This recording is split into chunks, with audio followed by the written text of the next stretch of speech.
Welcome to PREECAAAP UFC 304 Manchester, England.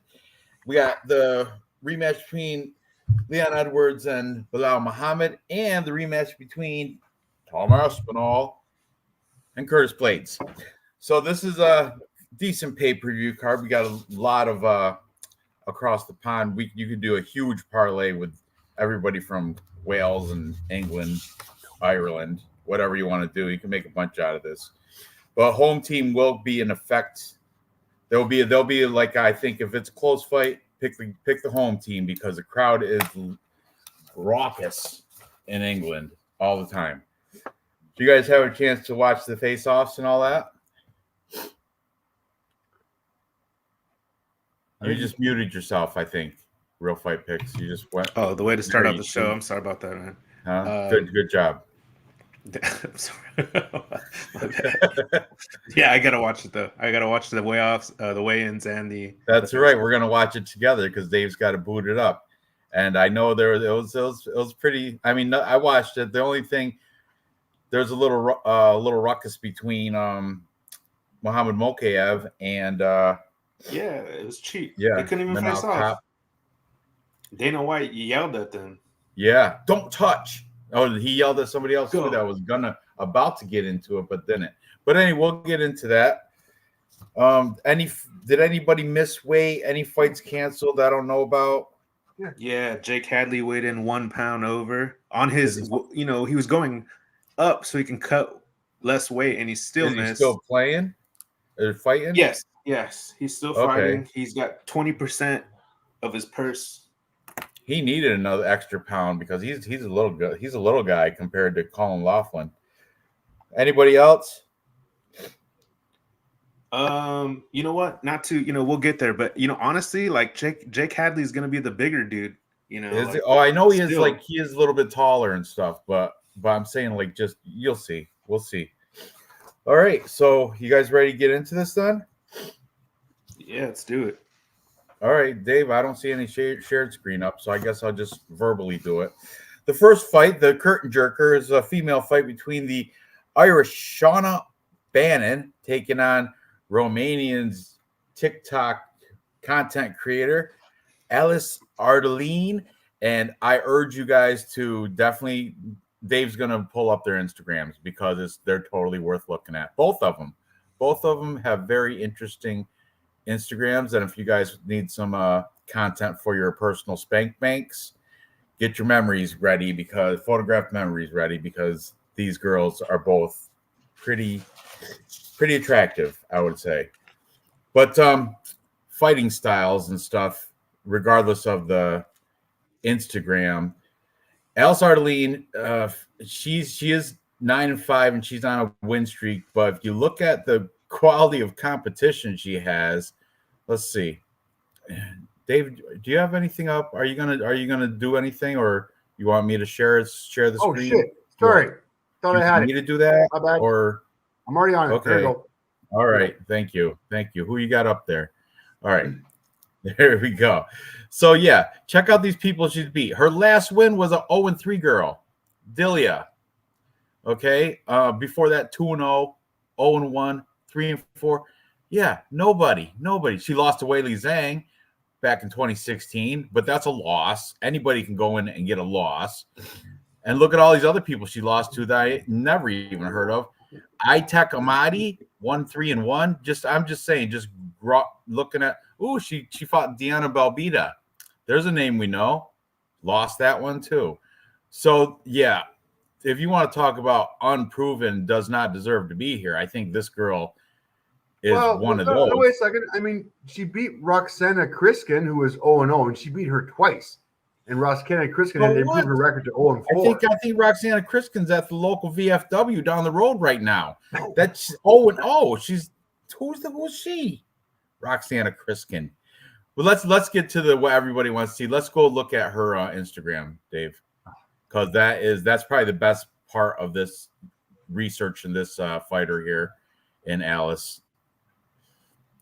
Because she is, and boy, does she like the D. She does like the D. I searched through here. Scroll down a little bit. I guess she's got like a lot of views on TikTok, but it's all like reaction views, and it's all usually reaction to sexual innuendo shit. That's her booty right there, that big one, and it's a jiggly one. Hit that. Yeah, no, that one. You got it. Boom, boom. But yeah, we're also gonna get into Shauna Bannon too, who is, I think, look at catching all those dogs with her. You know what I mean? What a little. I don't like her. I don't like her. I don't like it. I don't like that. It's too dirty. It's too nasty. All right. Hey, Gerald Lynch, how's it going, buddy? So, yeah, I don't know. She's just, for me, she's just a little too sexual innuendos and stuff. Like, yeah, what's going on there? Oh, of course, a big black guy. Of course. She has a lot of videos with pipes in them. There's certainly a theme. You got it, bud. You got that correct, Crystal. All right, now let's check out the Tapology for Shauna Bannon, Mama B, 5-1. Once again, she's not really that proven either. However, she did go against this is her second fight in the UFC. Her first fight was a loss to Bruna Brazil. I mean, unanimous decision, but at least Bruna Brazil's not a 0-2 fighter or whatever. She's actually 8-3. And look at her Invicta win. Mina Grusander, 6-4. But I know there's nothing really to, write home about here. But look at, she also has an amateur career that's pretty extensive. A lot of green in there. No names that I can recognize off the bat. But my pick is definitely Shauna, home team girl. I think she's got better experience, and I think she's probably just gonna. I mean, it's a female fight, and it's a curtain jerker to a, card out over in England. So who knows? But the good idea, Dave. Let's check out how they look on the face-offs. Sorry, I'm not dialed in yet. Dana's just walking on. Mm-hmm. No, you're fine. You're fine. She didn't get killed by Dakota. That's neat. Neato.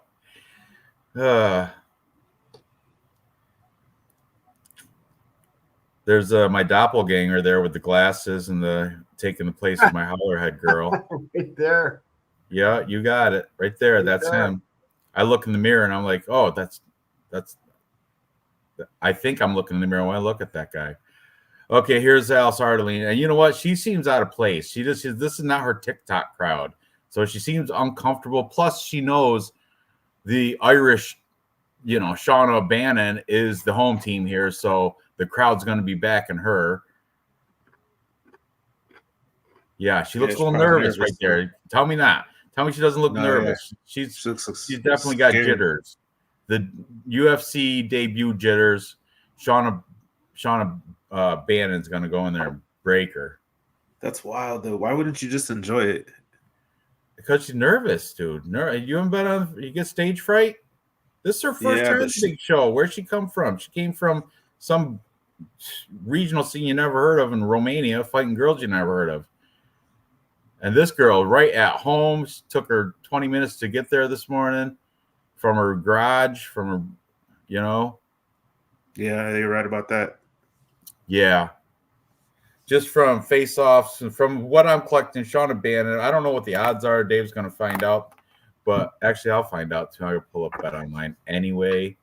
So, but yeah, Shauna Bannon should be able to run away with this. But once again, who knows? Maybe this Alice Ardeline, maybe she'll come out and, change everybody's mind. You never know. In fighting, you never know. Okay, Bet Online has it. Let me sign in and all that good stuff, guys. Dave, why don't you give your breakdown while I'm doing this? Loopy, it's all yours, man. You're probably right. You're probably right, Ranj, with Shauna Bannon. I did watch tape on both of them, and Shauna Bannon, maybe this is just for future reference, but she switches stances, but she only uses her left leg. She only uses her left leg. She uses one leg. I think it's the left one. She doesn't use the other leg. And she likes to go for the head kick. She doesn't really have much power in her hands or feet. She always gets decisions. So that's where Arlene's maybe lucky in this. And Arlene at least has a little bit of grappling. I actually seen it. But you're right. She did fight so low level. So we're used to watching high level MMA for the most part. So I don't know what I'm looking at when I see her fight like girls who work full-time jobs at like, or waitresses and stuff like that. I don't know what I'm looking at when I'm watching those fights. Full-time job is being a dick tease on TikTok. Yeah, I can support her with that. I swear to God, I'm not making that shit up. Look at it. Bannon's has twice the size of Alice's. She will win. Yeah. So because she's Shannon Bannon can come out and really like look a level above. She really could, because she's like an actual black belt. I don't know if Arlene is like a child, prodigy, like where she started martial arts really young. Maybe she came into the game late. Shannon Bannon has credentials. I know. But I'm still gonna pick. Was 2012. Arlene. 2012 was her first fight, so she's been okay. She's not new to the game. It's just she hasn't fought anybody. When she fights somebody good, she loses. That's the thing. Yeah, I've seen her use all her tools though. Take somebody down, and there's a chance he has better hands because all Shauna Bannon does is just kick heavy. So just because Shauna Bannon's so limited, and there's a chance that Arlene can actually use another angle of mixed martial arts, that's why I'm picking Arlene. But still, like, would I bet on this? Hell no. And if I did, I'd take the dog money anyway. So, but I'm gonna pick Arlene. Unbelievable. The last fight she was in, the girl was 0-3. The girl lost again since then. It was in the UFC Championships, which stands for Ultimate Fighting Tournament 11 in Satu Romania. Yeah, this girl. She has yet to see she hasn't yet to beat anybody with any type of that I don't know. I'm not impressed. So Alice is from Birmingham, by the way. At least she lives there as far as I know. Yeah, Birmingham, England, I imagine. So doesn't matter. Sean is gonna take this, I think. Dave, what did you decide? Wow. Okay. First of all, I decided that we spent way too much time analyzing the curtain. Well, you were picking around with the stats and shit. And nobody wants to.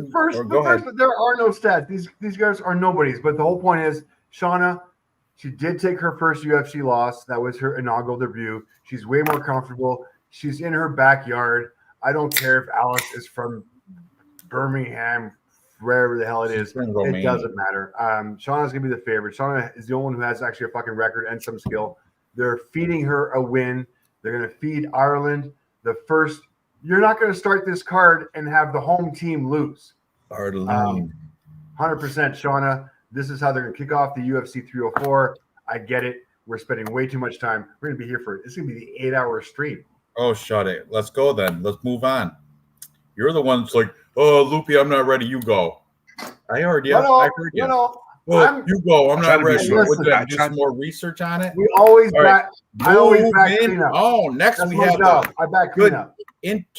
This is at least these guys are both regional, like to Manchester. We have Sam Patterson representing the UK, taking on Kiefer Crosby, who is, I believe, Irish. Oh, what happened? Is the order changed? Did I skip a fight or something? I do have an old printout from Monday. Mm-hmm. So let me see. We're going heavyweights, bitches. Okay. All right. The order did change. My bad. We're talking about that fight next. So we have the Welshman Mick Parkin, heavyweight boys. Mick Parkin is taking on Lucas Brzeski, the Bull. Brzeski 9-4-1. He is out of Poland. What can I say about this guy? He does have some decent power, but I Mick Parkin. You guys realize Mick Parkin trains with Tom Aspinall, and his boxing is sharp, but we'll get into that. Let's talk about Lucas Brzeski because I got him up here. He's coming off a win against Walter Walker, who Walter Walker is, I mean, he's got a good record. He was 11-0, right? Coming into that, I believe. Yeah, now he's 11-1. So he took his first loss, but this guy was virtually unknown out of Russia before he lost to Brzeski.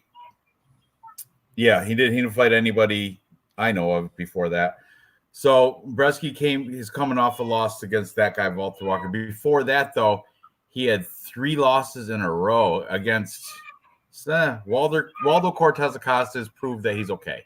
Carl Williams, he's all right. Martin Boudet, he's not the most fit heavyweight, and he had no contest against Dylan Potter, then Contender Series. I think was that because of steroids or something? Let me see. Overturned. How? I don't know. But anyway, Brzeski, I mean, sloppy heavyweight, he's okay, but when it comes to this level of fighting, I just think he's not quite there yet. Mick Parkin, undefeated, and I mean, I see these cappers are looking for they're trying to pick his flaws out, but I think this guy's pretty decent. I mean, he doesn't look that great. He got a little bit of flabby belly there, but I know his boxing's sharp. I mean, okay, let's see. Jamal Pogues, that was probably of his last 3 wins there in the UFC since he's been here. Jamal Pogues is probably the best fighter out of those. Kyle Machado, he's not impressed. Muhammad Usman he just got fraud checked last week. So yeah, I like the home team, Mick Parkin here. I think his boxing is going to be sharper. I think it's going to be kind of a boring, slowish fight, but Parkin should be able to outpoint him and get this more significant strikes in, more damage as well. Brzeski does have that, and he's got the size of it. Wait till you guys see these guys face off to each other. Brzeski looks like he should be able to ragdoll him, but I don't see him using any wrestling, so we'll see.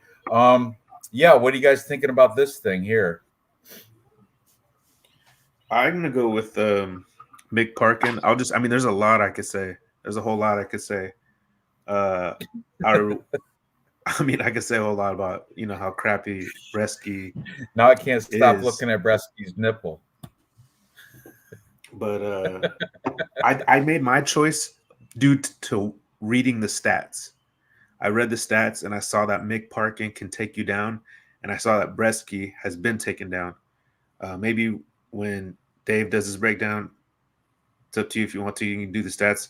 They helped me out, and it was a good. That's what pushed me to pick and make my prediction, was using the stats. But Brzeski, I remember that fight was so boring with Walter, and yeah. He came back. He lost the first round. He lost that first round. He came back, and it was just terrible. Terrible. And he's going to have so much. He came in at 232, and Parkin's at like a 264, there's no tattoos on Parkin. Looks like a good church-going guy, natural build, no steroids ever in his body. You know what I mean? He got that natural look, no tattoos, wholesome. But and then you got Brzeski, who is taller, better physical appearance, all tatted up. It doesn't matter though. I'm taking the home team and Mick Parkin. And I think it's the stats. I think he also has more strikes and all that. Every department of mixed martial arts, he's on Instagram. Impressive. He's definitely training with Tom Aspinall. Definitely, that's for sure. Brzeski's training I think the last Instagram thing I did research a little bit of Instagram. I went down that rabbit hole a little bit. Brzeski's training with Polish guys that no names I can remember worth mentioning here, but his friends probably. All praise Jesus and Allah and Buddha but mostly MMA Jesus. Welcome, Dad. Cheers. Cheers to him. All praise. Yeah. MMA Jesus got your back. All the time. Hopefully, All right, Park and my turn yet? Russell. That would be something, right? If Park and Russ, I would imagine he's a better wrestler, but I don't know. Those Brits rather, they like striking. They're better. I think they're better stand up than wrestling. There'll be a bunch of kicks in this fight from both. Agreed. Mick Lockett, I agree too. Mick Park, I'm confident. You want to check out his Instagram quick, Dave? You will see a sweaty picture of Tom Eskin. What's that? It's not. Let me do my breakdown first. Never mind. Okay. Go ahead. No. Breakdown. Okay. I'll go breakdown first. Let me go real quick. Jesus Christ, I got too many windows open. There we go. Stats. All right, let's go back to stats real quick. And honestly, this is going to be hilarious. First of all, hometown crowd. You got to give it to this kid. Mick Parkin's ready. He's been training with Tom Aspinall. He's in the same gym. Second fight on the card. Only way to hype up the card after having Ireland win the first one is having Mick Parkin win the second one. First one's probably going to be by decision. This one, I think, probably by knockout just because of the size of Mick Parkin. He's a big boy. And I get he's not as tall, but he is a gigantic mofo. He's coming in 30 pounds heavier. And that's just at the weigh-ins. By the time the fight comes, probably going to be about 40 pounds heavier, maybe even more than that. Strikes land per minute, 4.54 versus 4.78. And let's be honest with you, I'm going to say that. Holy shit, you're right. I'm going to say that Parkin's got a little bit more. He's got less experience in the UFC, but a better quality of opponent. And considering the gym that he's working with, which Tom Aspinall, which is probably the only human on the UFC roster that could beat John Jones. And I said that out loud, by the way. Mick Parkin, 4.54 strike land per minute versus 4.78 against a way better repertoire. I'm going to give that edge to Mick all day long. Second George, 2.94 versus 2.15. Believe it or not, Mick's gotten a lot better in the gym lately. That defense is getting amazing. And if it does go to the ground, 100% Mick Parkin. 1.60 versus 0.48 against a way better takedown repertoire in these guys than these guys. As far as I'm concerned, this one's kind of a lock.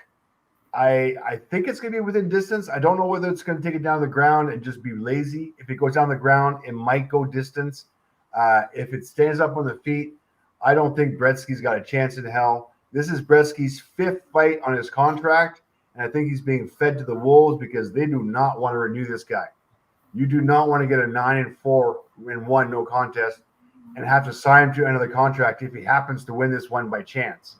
I think Lucas is being fed to the wolves here, especially in England, especially against Mick Parkin. Bookies, go. You got to go all in here. The only question is distance or decision. And if we look at the props, where are we at here? He's a minus 350, easy win. So you're by decision plus 150, by TKO or DQ plus 300. I'm kind of leaning because it might go to the ground and he might just be heavy, but his BJJ is so good with training with Tom. I think I might even be comfortable with the ground and pound ground and pound TKO. He might not be able to submit him, but definitely that plus 300 prop is looking slick. That's my breakdown. All right. Sounds good. So we're all on Parkin. Heavy. Yeah, that's a good 4-legger right there, though.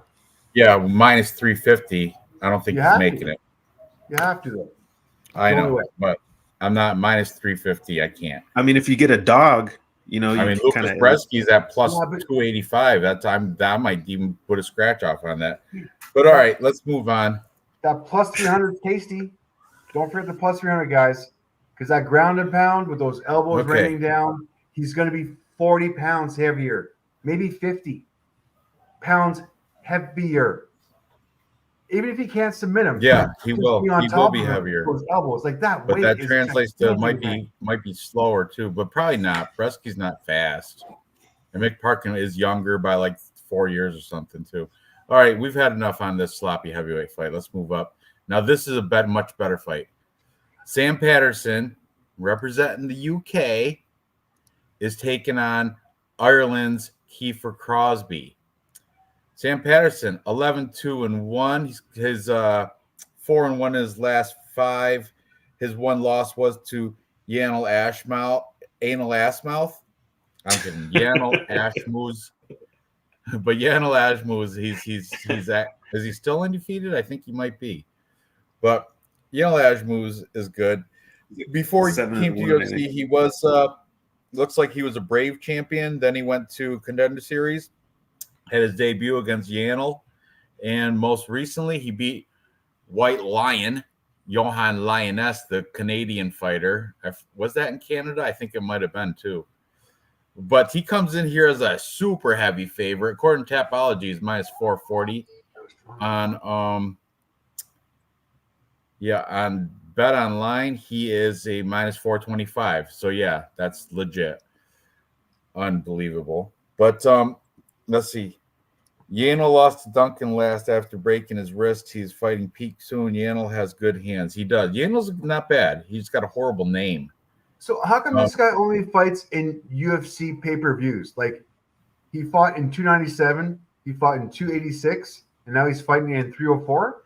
Like, this guy just bypasses fight of the night and just goes straight to pay-per-view events? Pretty impressive. That's how Diddy. Him and Ian Gary and Mark Spacey Barber. Yeah, they're all the future. They're all the future. With that 18-inch neck, it's pretty, like, it's crazy. Oh, I want to guillotine it. I don't even know the guy. I want to guillotine it. But he should be able to hand Kiefer Crosby.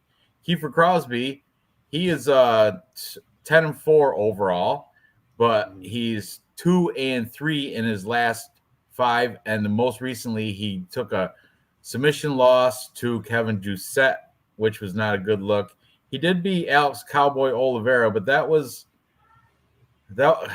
I don't think Alex Cowboy Oliveira was really. I think he was already hung up the gloves pretty much. That was a money fight. He just needed a little extra money. I think he didn't really like have a camp or anything. I don't believe. And before that, he was in some regional scene. What's that say? I don't even know what that regional scene is.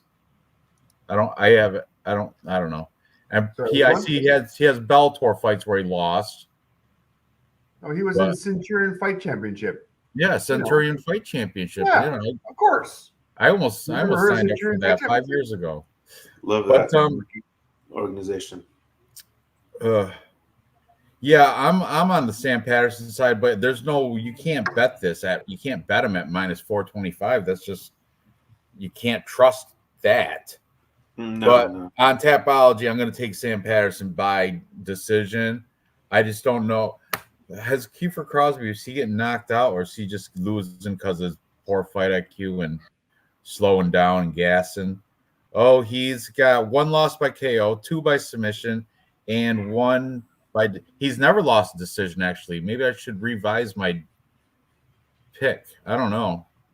But either way, I'm definitely picking Sam Patterson to win. I just don't know how. So go ahead. I got you, Ranj. You're on the right side, but let me just guide you like a what do you call a lighthouse, okay?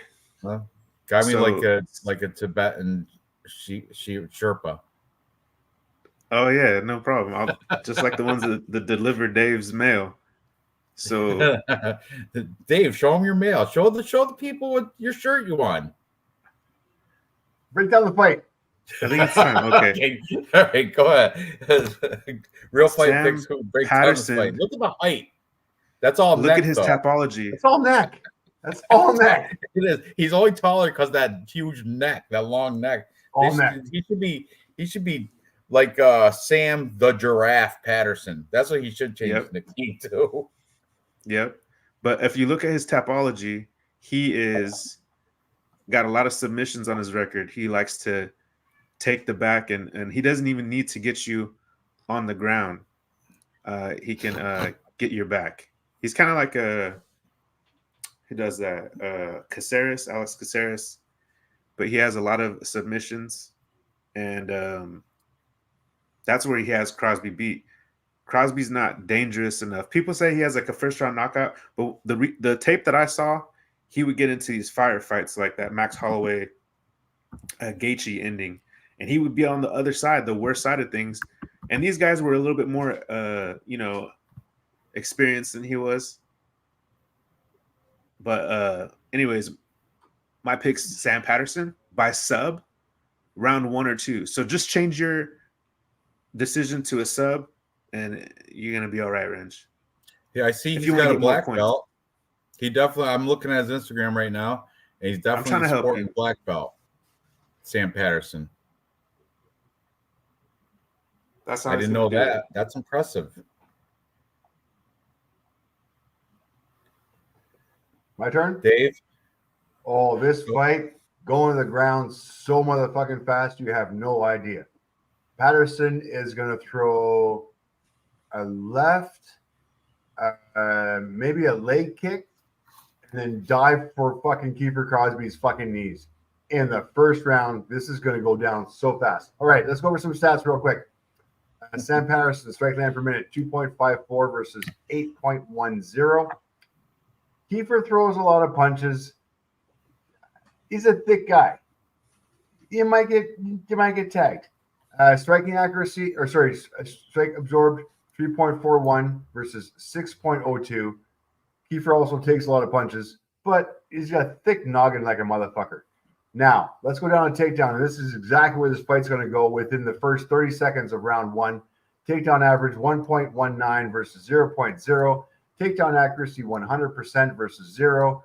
Takedown defense 33. Submission average 3.6 versus 0.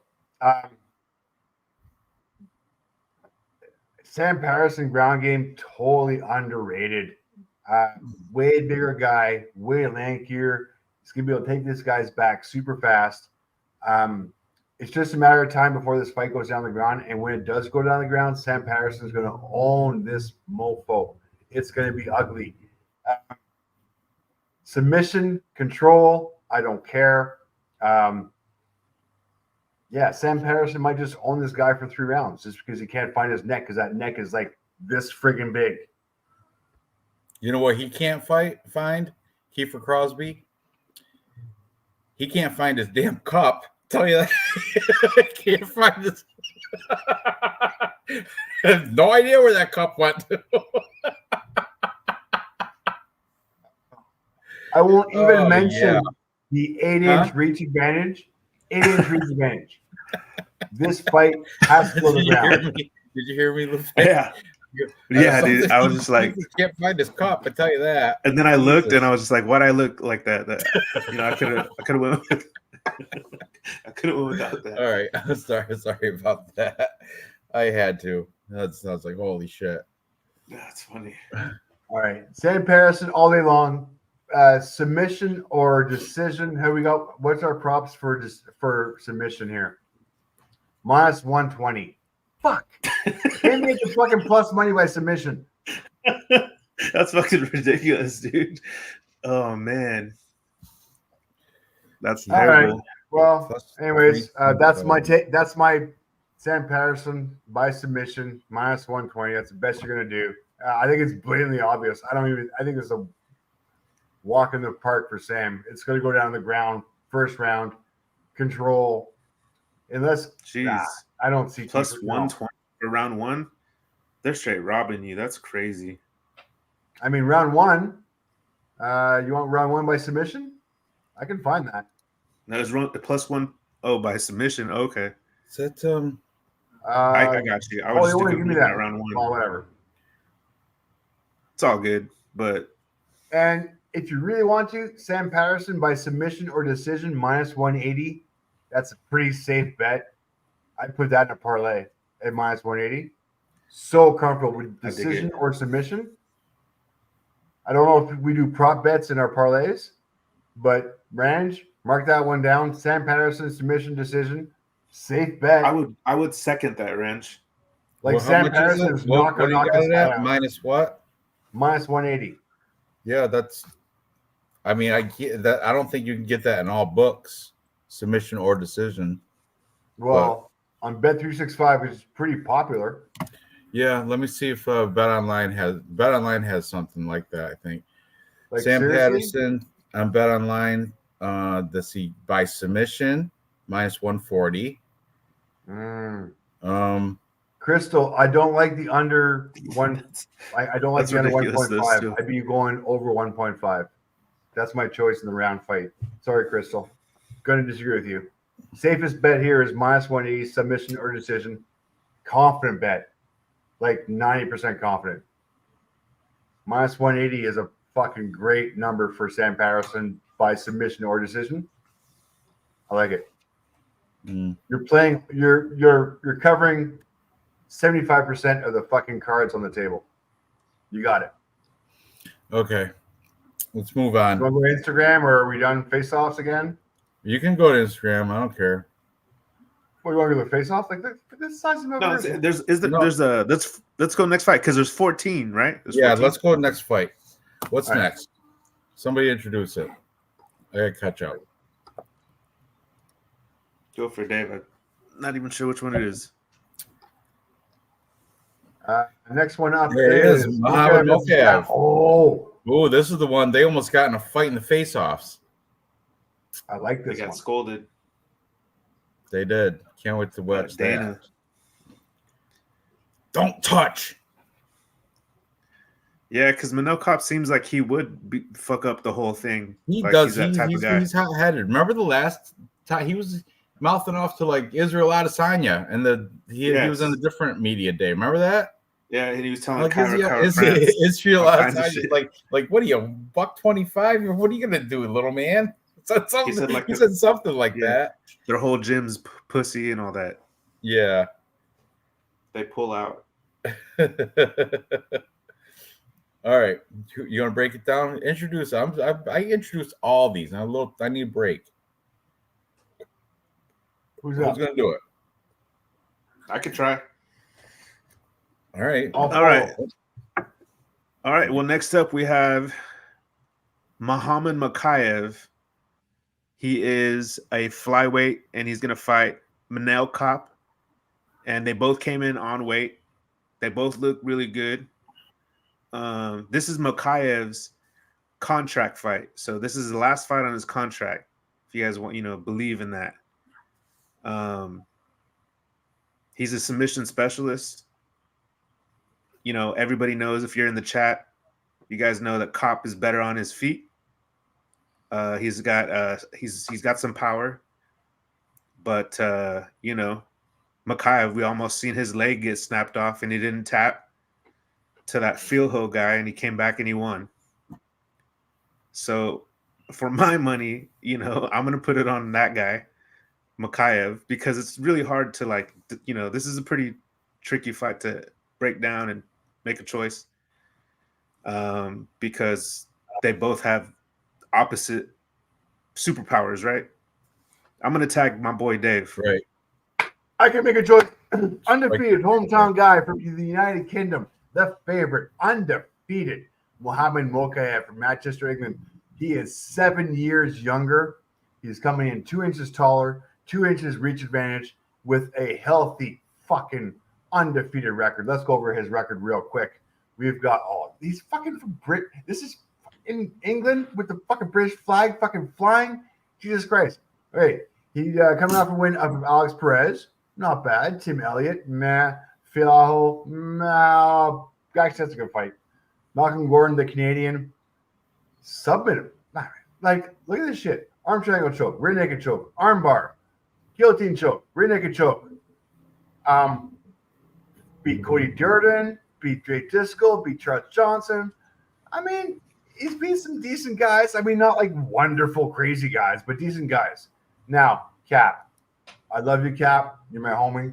You got 6 fucking losses on your record. You're going into visitor territory against England with the fucking English undefeated favorite. Let's see if you even have a chance at this motherfucker. Hey, listen, you beat Felipe Dos Santos. You fucking took that motherfucker out. Not so bad. Well, by decision. You didn't take him out. You survived. Then David Dvorak. That was 2 years ago. over 2 years ago. Damn. Zalgas.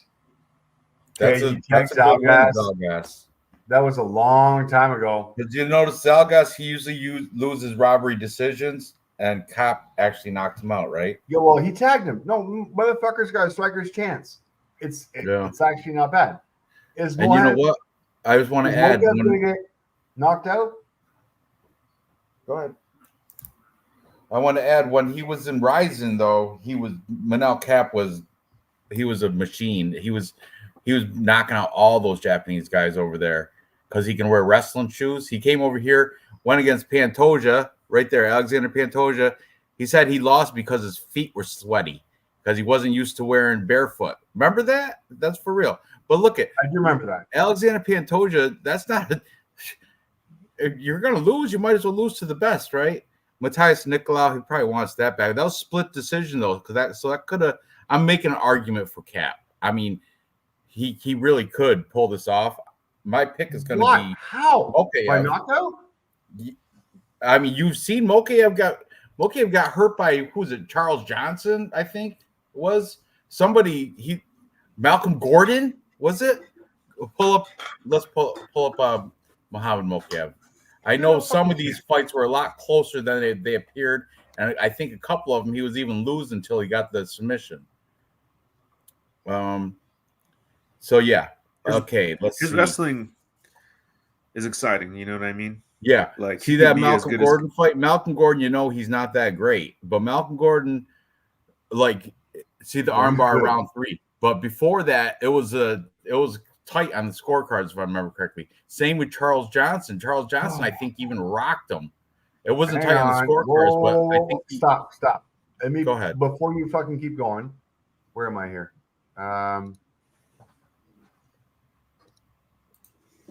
Okay, against who? Gordon? Trek Gordon and Charles Johnson. I think those guys had success. So Mokaev took down Gordon 6 motherfucking times. Yeah. And outstruck him. Oh, did he? Okay. My bad. Yeah. Maybe it was Charles Johnson. Now next, what's your next argument? Charles Johnson. How'd that go? Charles Johnson. Mokaev took him down 12 times. His wrestling is good. 12 times. His wrestling is good. 12 times. And then the strikes were 12-12. So the strikes were even, and he took him down 12 times. That is a dominant victory. What else you got? He's going to take Cap down. All right. You got me. Okay. You got me. You're right. I guess I'll not change my pick and stick with Mokaev. Is that what you want to hear, Dave? I won't change my pick. I'll stick with Mokaev. I wasn't going to change it anyway, dink. I agree with you, Ranj. I was just doing the devil's advocate. I was looking for something to say good about Manel Cap because he's really he could shock a lot of people. I don't want to say I told you so when it happens. But yeah, my pick is also Muhammad Mokaev, but I'm not putting money on him. Was he 2-1 favorite or something? Yeah, well, I'm not sure what the line is. I am minus 170 and plus 140.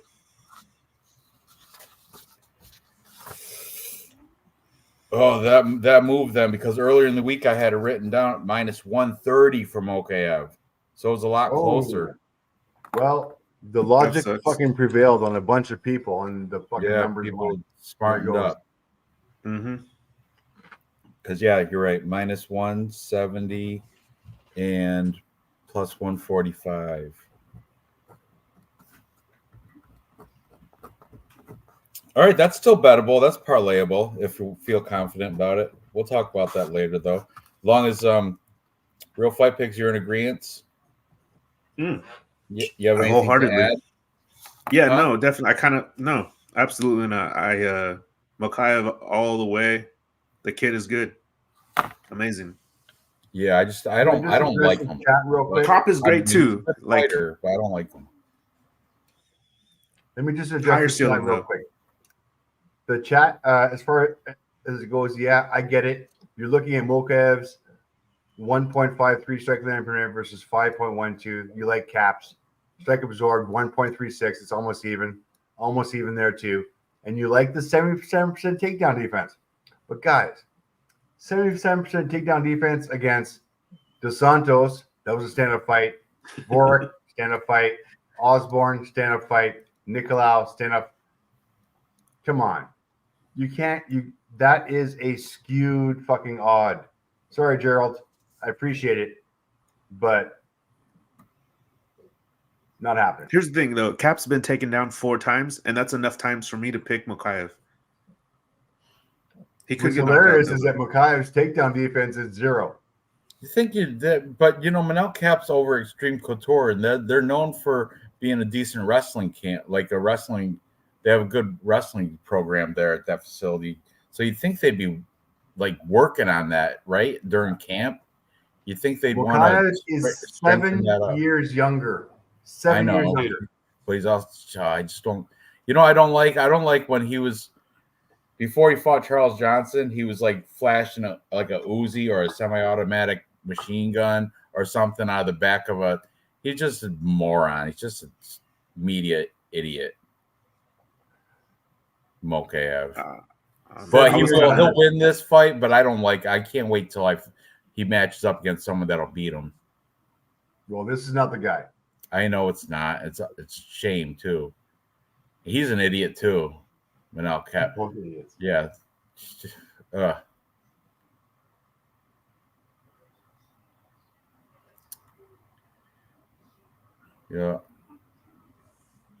There we go. This right here. This is where they called his weight without him even stepping on the scale because they couldn't have look face at Dana White. Look at Dana White. Go. You go. Manel, get down there. Get out of here. You go. Get out. Go. Go back to the hotel. Beat it, star boy. Come here. Go hydrate. Mokaev, you're the real star. Get on the scale. He does jump on the scale too, right here. Right there, fan favorite because his home team. It's for the Prime right there. That's why. Oh, was it? Well, I'm just assuming that they have to. I think Prime is gross. That the bomb pop flavor. Had that the other day and I was like, shit's gross. I want to try a Celsius. I heard that's all right. Yeah, I drink that. They have on special at the local store, like 2 for $4 or something. Tatsuo Taira beats Mokaev and Cap. I believe it. I like Tatsuo Taira. He's one of my favorites. I like that prediction. All right. Let's move on. What's next, Dave? Oban Elliott. Oh, this is the one that Real Fight Picks has a lot to say about. Yeah. Okay, I'm going to be gone for 30 seconds there, kids. Leaving on here. All right. Undefeated from Wales. Okay. My first dog of the night. I'll do it. I got it.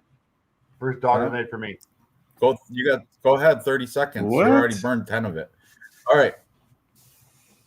He's picking Oban Elliott too, buddy. See, you're not alone. Oban Elliott, the Welsh gangster, coming into this fight 10-2. He's on a nice win streak. Let's check it out. Well, Dave's going to share that when you get back, but I'll verbally, I suppose I could share it. Let me share it. Present. See, that goes to show you what you worry about. It's not even, shouldn't even matter. Okay. We got Oban Elliott, the Welsh gangster. He's 26 years old, 6 foot tall, 72-inch reach. Weighed in today at 170 pounds, right on point. Training out of Shore Mixed Martial Arts. That's everybody likes Jack Shore. That's Jack Shore's family gym, just so if you guys didn't know. Okay, he's coming off a win against Val Woodburn. Val Woodburn was, I think that was his debut fight there, right? For both of them, Val Woodburn and Oban Elliott, that was both their debut fights. He came out of the Contender Series beating Cake Brito. I wonder if that's Joe Anderson's relation, Joe Anderson Brito. Don't know. Before that, he was in Cage Warriors, of course, because he's on that side of the pond. And Cage Warriors is the dominant promotion over in the UK, British Isles. Look, he's got a loss to Michael Figlak. We're familiar with that name. Oh, he's got an amateur record, all green in the amateurs. That's pretty good. So got lost to Figlak, and then this guy's Madars Fleminas. I don't know who he is, but we can check it out. Madars is 13-5 now. The Latvian Express, not bad, not bad, and he's in KSW. So, well, that was his last fight in April. So not bad. KSW is a good Polish scene, I do believe. So yeah, not bad for your boy Oban Elliott. He's taking on Preston Parsons, United States own pressure. Preston Parsons 11-4. I'm telling you, both these guys looked great in the ceremonial weigh-ins. Both of them, they both look jacked and diesel. Oban is actually an inch taller than him. I think an inch more reach than Preston Parsons as well. Preston Parsons, see his route to victory though right here. 9 wins by submission. He's been knocked out twice. 9 wins by submission, 2 by decision. So if you are on the Preston Parsons side, I would assume pick submission. That would be probably the safe bet. He's coming off a unanimous decision win over Matthew Semmelsberger. Before they lost to Officer Giles by split decision, which could have went either way. Beat Evan Elder, lost to D-Rod, round 1. Oh, that was a horrible loss, too. That was his debut. It was. That was UFC debut. Maybe he had the jitters. He came out of Combat Night Pro, where he took 1 loss anyway. Oh, Saba Homas, that was canceled. Never mind. Ignacio Bahamondes, you guys know that. He's that long. Yep. He's got super long reach and stuff.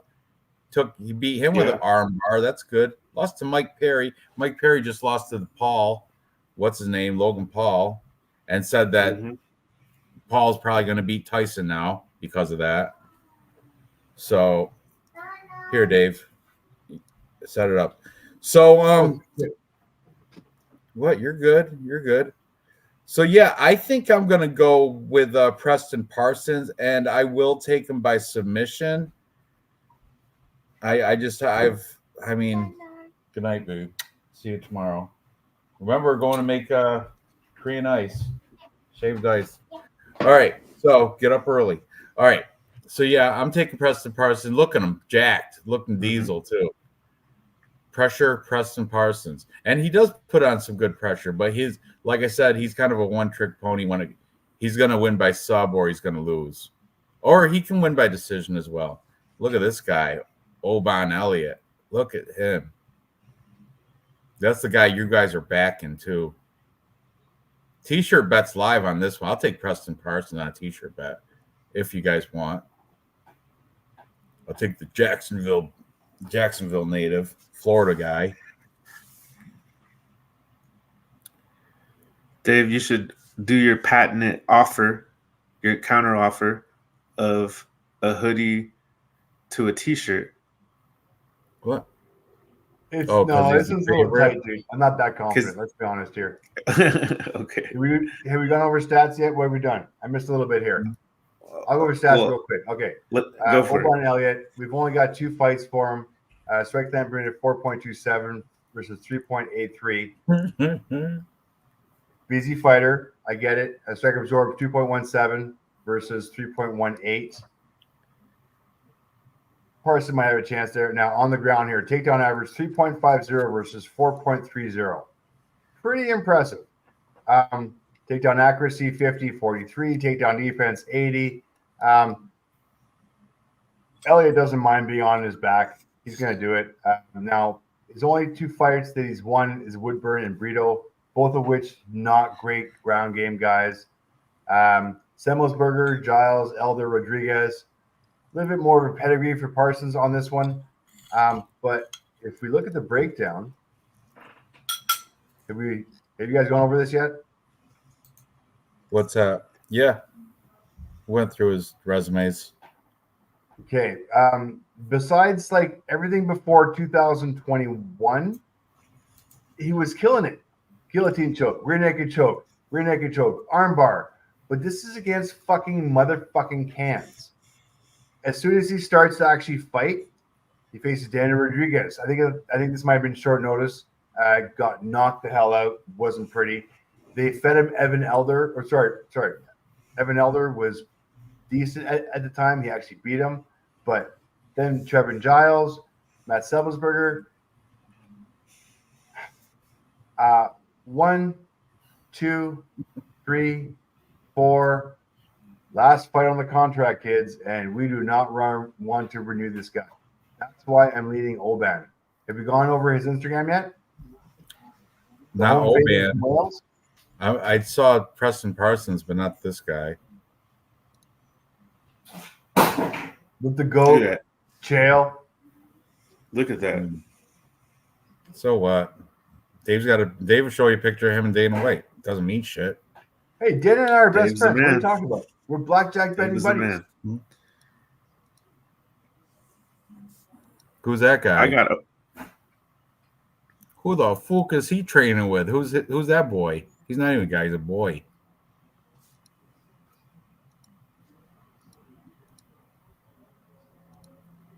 Okay, so Oban is going to be the better striker. Parsons, he likes to get the fight to the mat, but I don't think I'm calling fraud on Joe. He's a Joe Selecki wannabe. Dave pointed it out. He had like submission, all up until he went to the UFC level. So now what is he gonna do? Ranj says he's coming in. He's gonna finally get a submission after what, 5 years? It's probably been 6 years. I don't know. If he's not going to submit, let's see. He submitted some guy in 2021, Jeff Peterson, submitted with the armbar. I am going to. Jeff Peterson's 10-7. 294. I feel you. 294. I feel you. Hometown crowd, kids. Hometown crowd. Parsons is not that impressive. Last fight on contract. Time to cut him. We don't need him. We don't need him anymore in this organization. Oh my goodness. He's too old. I'll teach you bet this one as well. I'll teach you bet you.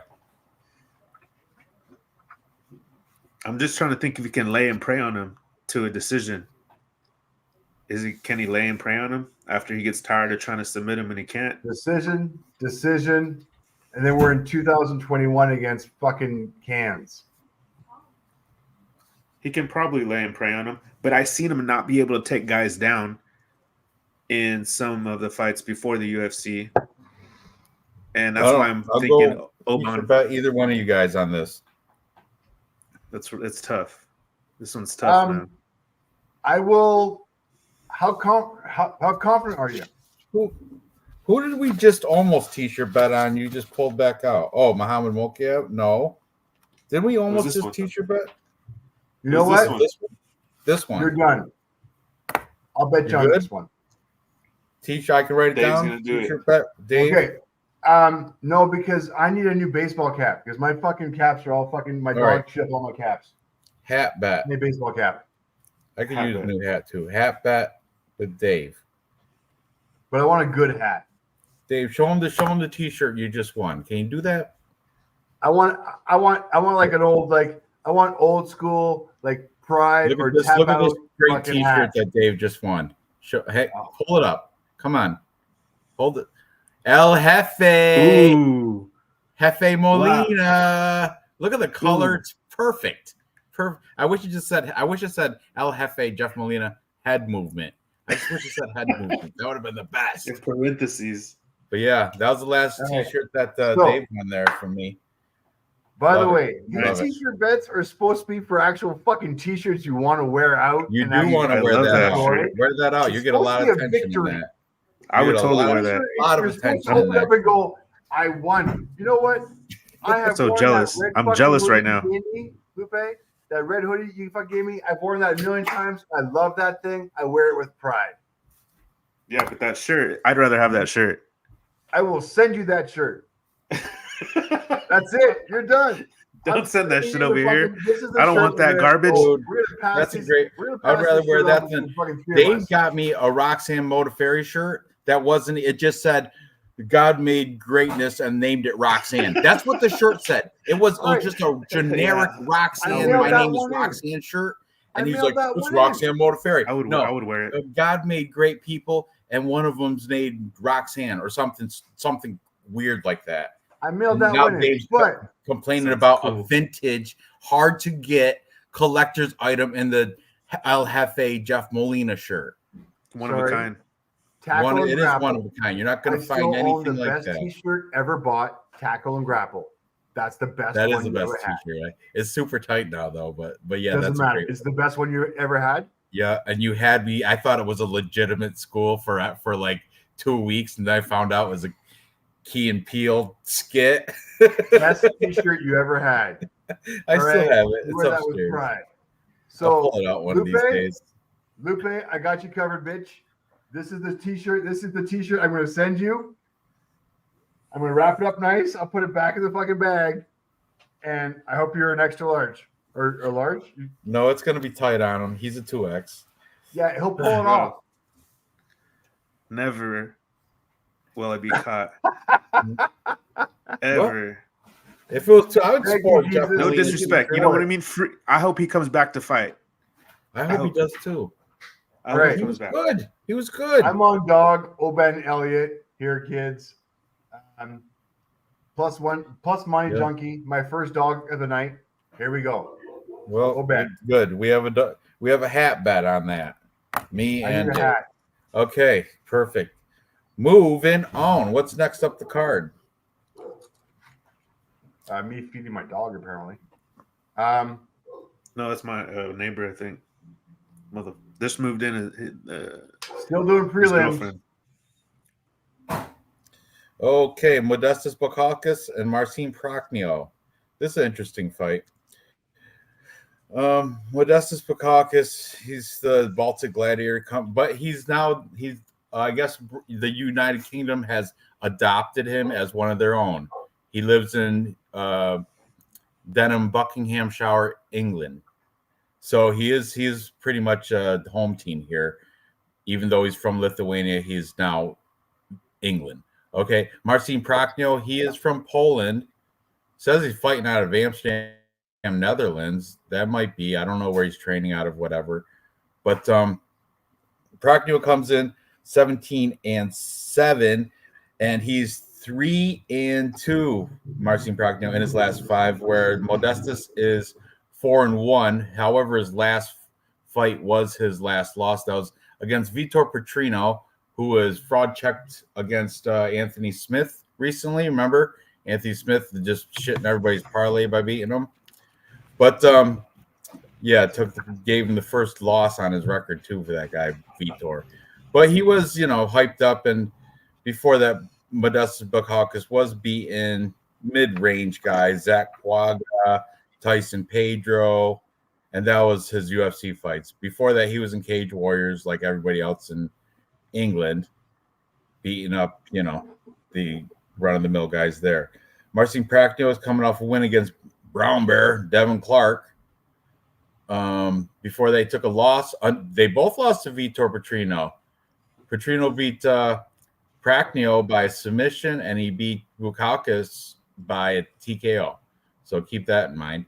Back to Prokhnio, did beat William Knight by unanimous decision, lost to Philippe Lins. He's been going win-loss, win-loss, win like that. Ike Villanueva, he beat him. Ike Villanueva.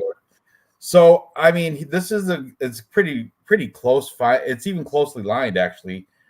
Modestas Bukalkas, slight favorite, but man, I got to lean that way. Early in the week, I made this pick when I was listening to the cappers, and I think he's gonna even knock him out. I think I got Modestas Bukalkas finishing Prokhnio, and I think it might be early-ish, kind of like first or second round. I'm gonna go TKO on Tapology. I'm gonna say Bukalkas TKO round 1. Bukalkas. It's a little close. He's not going to say it properly, but he'll say It's it. one of my favorite genres. What? You had me at caucus. No, I thought you said something. I thought you said What? something else. Bukkake? Bukkake? Yes. That's just nasty, dude. That Japanese cum bath. Ugh. You're gonna ruin my Bukkake night, Ranj. has nothing to do with cake. You're bringing me down. All right, go ahead. Give your breakdown, Real Fight Picks. Stop talking Okay. about Japanese porn. Let's get bukkake with bukkakus. It's that kind of card, So first of all, everyone's thinking like Modestus is going to come in. I could be having this totally wrong, like I did last week. Shout out to you, Dave, with a mill coming through for you. Hyder a mill. Yeah, you were right. The pressure was unbelievable from Hyder Mill. That was awesome. Great. I mean, I was picking the other way, so it wasn't awesome, but it was awesome. He did very well. My bad. I had a bad read. So this one could be a bad read too, but I think this fight's going to be terrible. I think they're going to be afraid to hit each other, and I feel like it's going to be the worst fight of the night. See, look at that. He's got the multi-flag, the UK and Lithuanian flag together. Let's go. They love them. Mm-hmm. So you're right, though. Modestus is more low volume, super low volume, and he looks to kill you. He's looking for the kill shot. And he's a kickboxer. And Pragnell is karate. And he was terrible when he first came to the UFC. He lost in the first round, 3 first-round KO. But he made an adjustment, you could say, because his next 4 fights, I believe, he's been doing good, better than that. And he's made a good showing of himself. And he's higher volume on the stats by a lot. I mean, it's not even close. I don't know. He's Dave's going to go over them. So, and they're both, stand-up guys. So if you say this fight's a stand-up and it goes the distance, you say Marcin's going to win. But the thing is, he's shown to be hittable. And Modestus is he wants to knock you out, and he can. And people are, I'm sure the stats or the bookies it reflects that. I bet you're not going to get that much money if you bet Modestus by KO. So I'm going to go with Marcin Pragnell because I feel like he's the more of the veteran. If he gets out of the first round, it probably is really good for him. I heard he does fade, and I do remember him fading where he's like crippled, like he can't even move. Maybe Modestus can knock him out in the 3rd round, but I'm just gonna go with the stats, with the volume. I'm gonna take Pragnell. I'm gonna gamble. I probably would bet it if I could.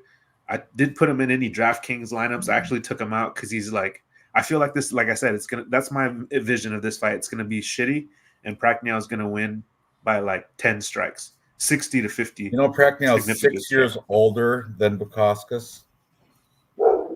6 years on the wrong side of 30. 36. That's a good point. That's a great point. So when it comes to cardio, you got to lean the younger guy. And look at him right there. Bukauskas is he's obviously a little bit taller, but even though Tapology has him the same height. Let's go home team.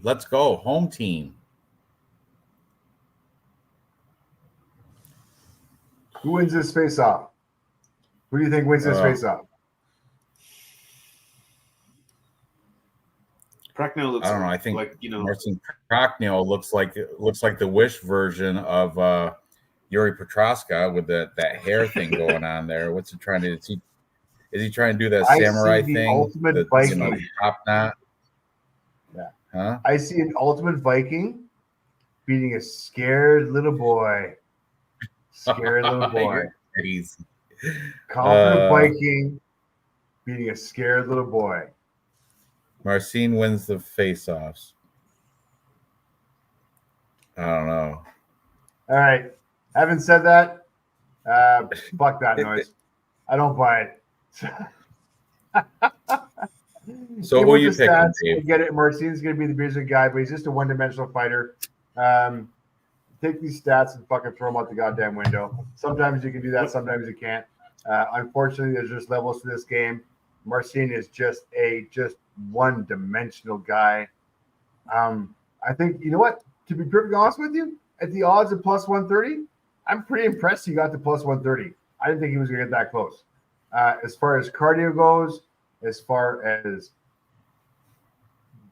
just the foot movement, the quality of strikes, the accuracy, the Modestus Bukauskas all day long. I think he's even a parlay bet. He might fall in our parlay bet. I don't know how you guys feel about that. But I'll go over some stats real quick, although I will throw these out the window really fast as well. Bukauskas, 3.28 versus 5.61. Obviously, Prachnio going to be the busier guy on the feet. Strike absorbed, negative striking ratio for Modestus versus 3.30 for Prachnio. Ground games, this is not going to go to the ground. 0.17 takedown average, but we have a 71% takedown defense. Obviously, takedown accuracy, 0%. Bukauskas, Bukauskas. I'm going to say this right eventually at one point in time tonight. You can call him Bukauskas. Will have the 4-inch reach advantage. I do believe he has a fight. He does have, the reach, the weight, and I think he's got the speed. And this is where this fight's going to be there. And unfortunately, as you get older, speed's one of the first things to go. And Modestus is on the rise. Marcin's on the downfall. Pretty confident in this one, Modestus. I like the bookies. I think have it right. Minus 160. I don't think it's going to be any knockout. I think it's going to be by decision, which if you look at the prop bets, minus 170 for decision, knockout plus 300, submission not going to happen on either side, by the way.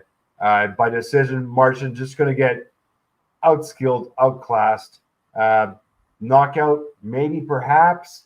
By submission, no way in hell. I think your safest bet on this one is Modestus by decision. That's going to be my typology pick. I'll probably put a scratch on at plus 170. It kind of looks like good odds to me. But yeah, pretty confident in this one. I'm looking through their Instagrams right now. They're both corny. They're both cornballs. Oh yeah, don't bother. No. I'm just saying. I'm looking through them right now, and they're both just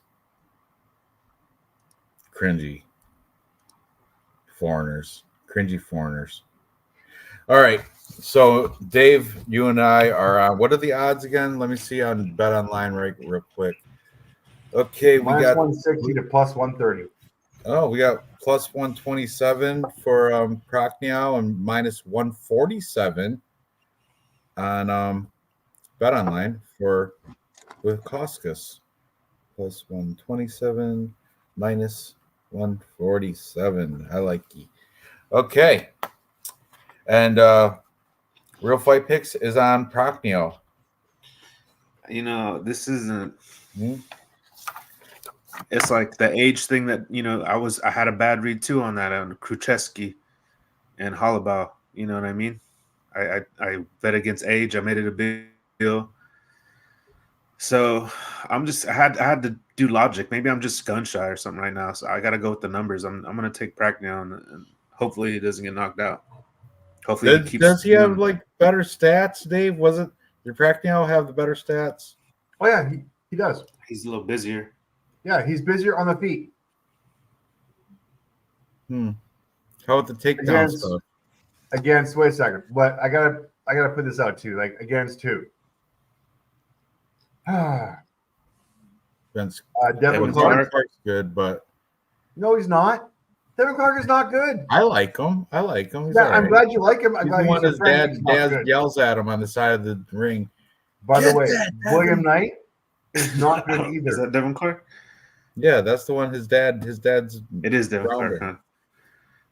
Okay, guys, the guy has beat Devin Clark, William Knight by decision, barely.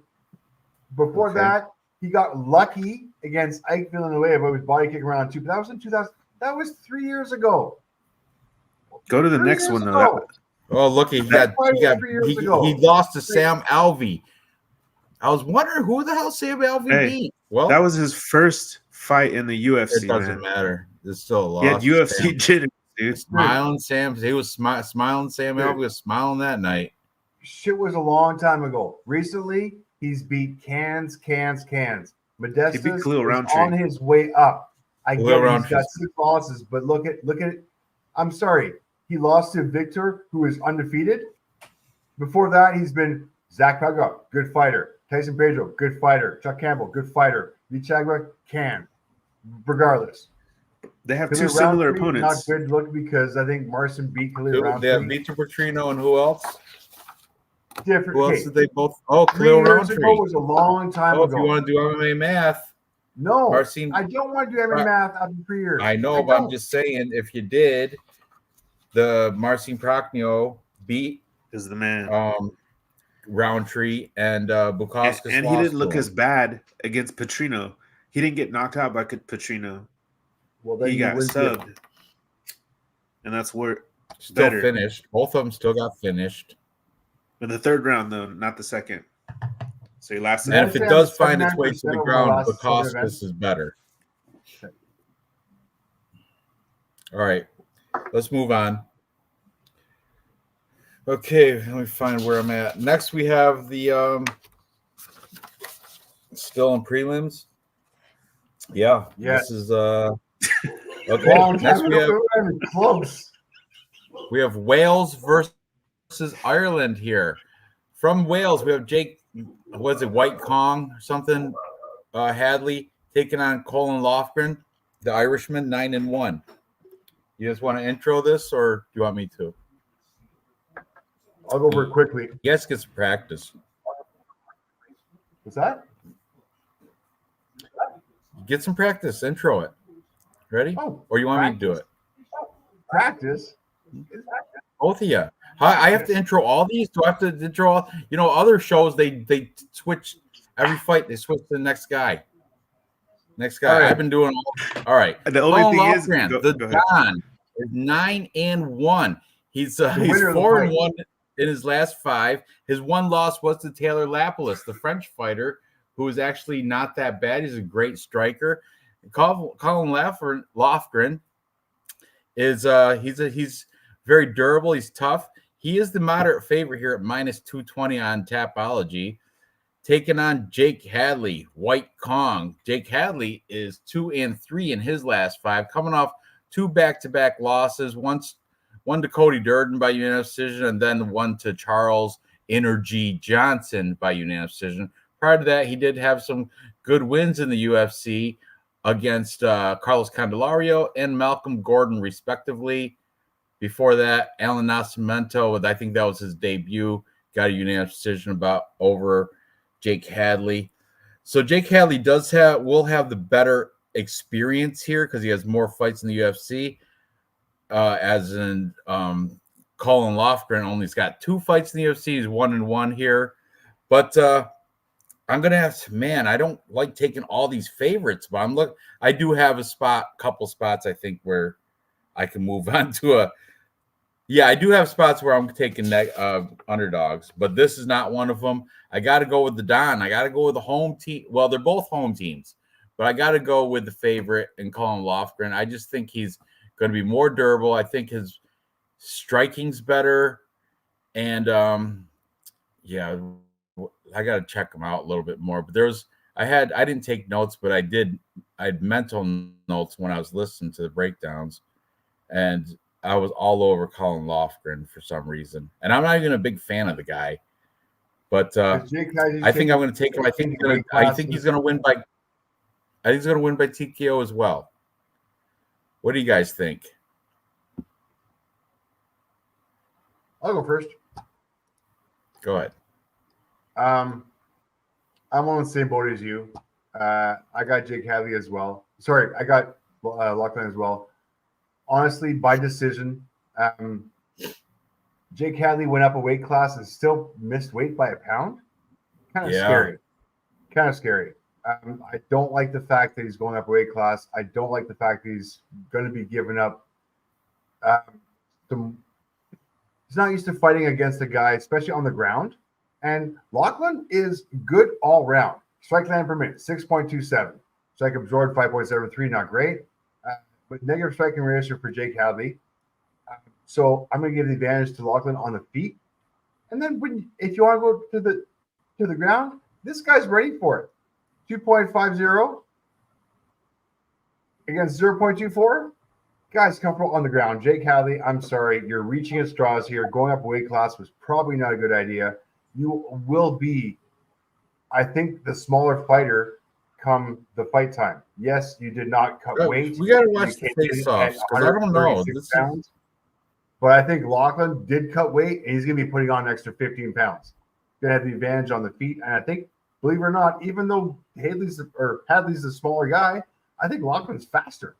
I was watching some tape of him. I think on the feet, he's way faster. So volume on the feet, volume on the ground. I think this is a no-brainer. All yours, Lupe. Yeah, it's just.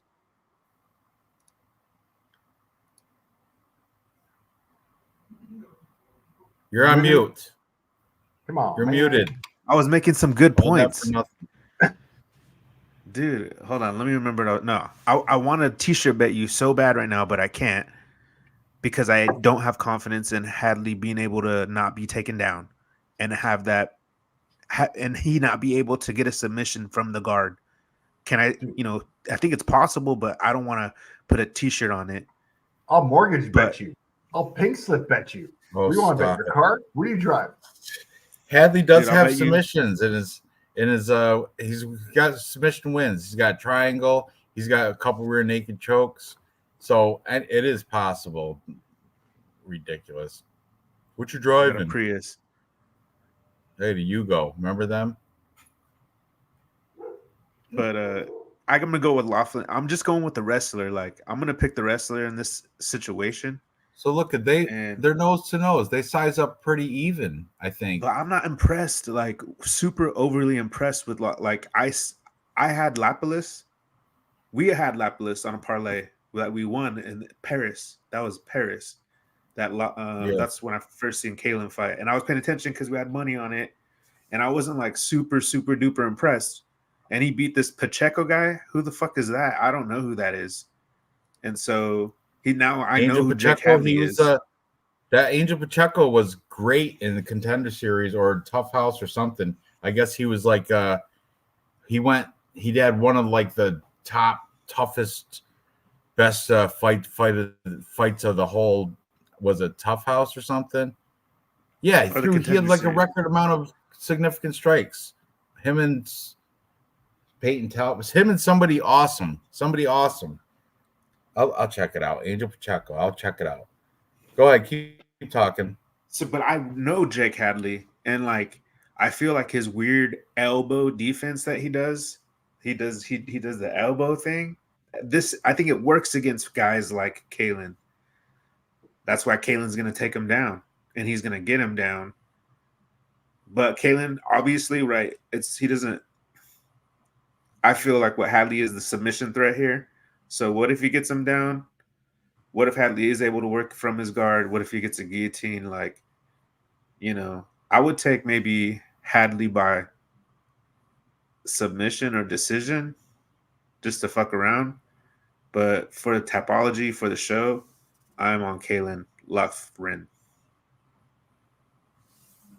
Okay, so you're going to take Jake Hadley by submission at plus 360? That's a little bit. I would want more money than that. At plus 350. Well on you, dude. I'm over Lachlan. I guess I wouldn't actually. If you want to prop bet this, Lachlan plus 110 by decision. Let's be honest. He's a safe fighter. He wants to win. He's not going to fuck up his career. He needs this win going forward. He's not going to take any chances. And let's have a quick look at his record here. He's a grappling guy. TKOs, 0. Submissions, 0. Decisions, 0. He's going to own. He's going to own this little bitch for 3 rounds. It's going to be a boring fight. He's going to have him on the ground. He's a wrestler. And guess what? He's going to be able to take Hadley down easy. I'm leaning heavy Lachlan. He's at minus 200 on the odds just for the main line, but I like him by decision at plus 110. Heavy. Thank you, Heavy Crystal. Yeah, the Angel Pacheco and see this Danny Silva. And that fight had like the most I think significant strikes landed by both people.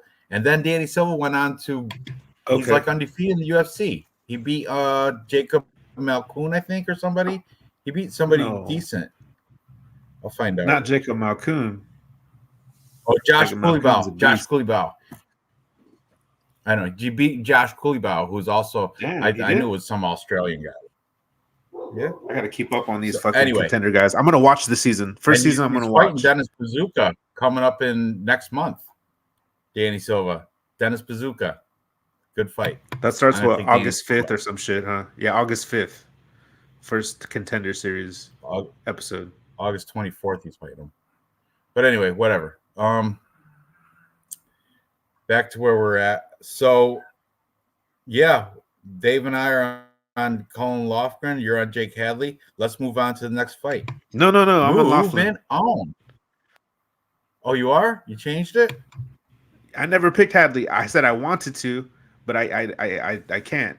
I'm going to pick Laughlin, but I would play the other side. Okay.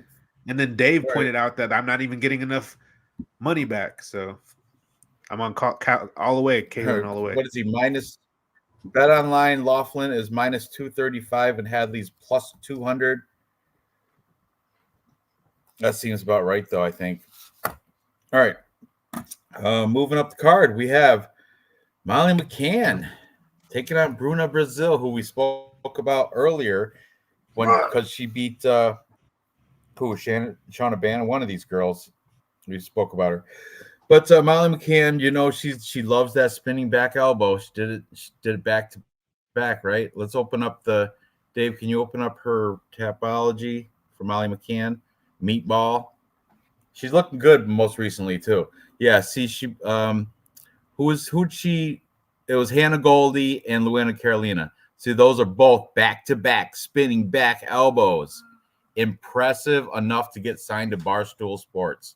Then what's more impressive enough is that she got subbed 2 fights afterwards and then started learning how to grapple and went grappling and then subbed Belbita.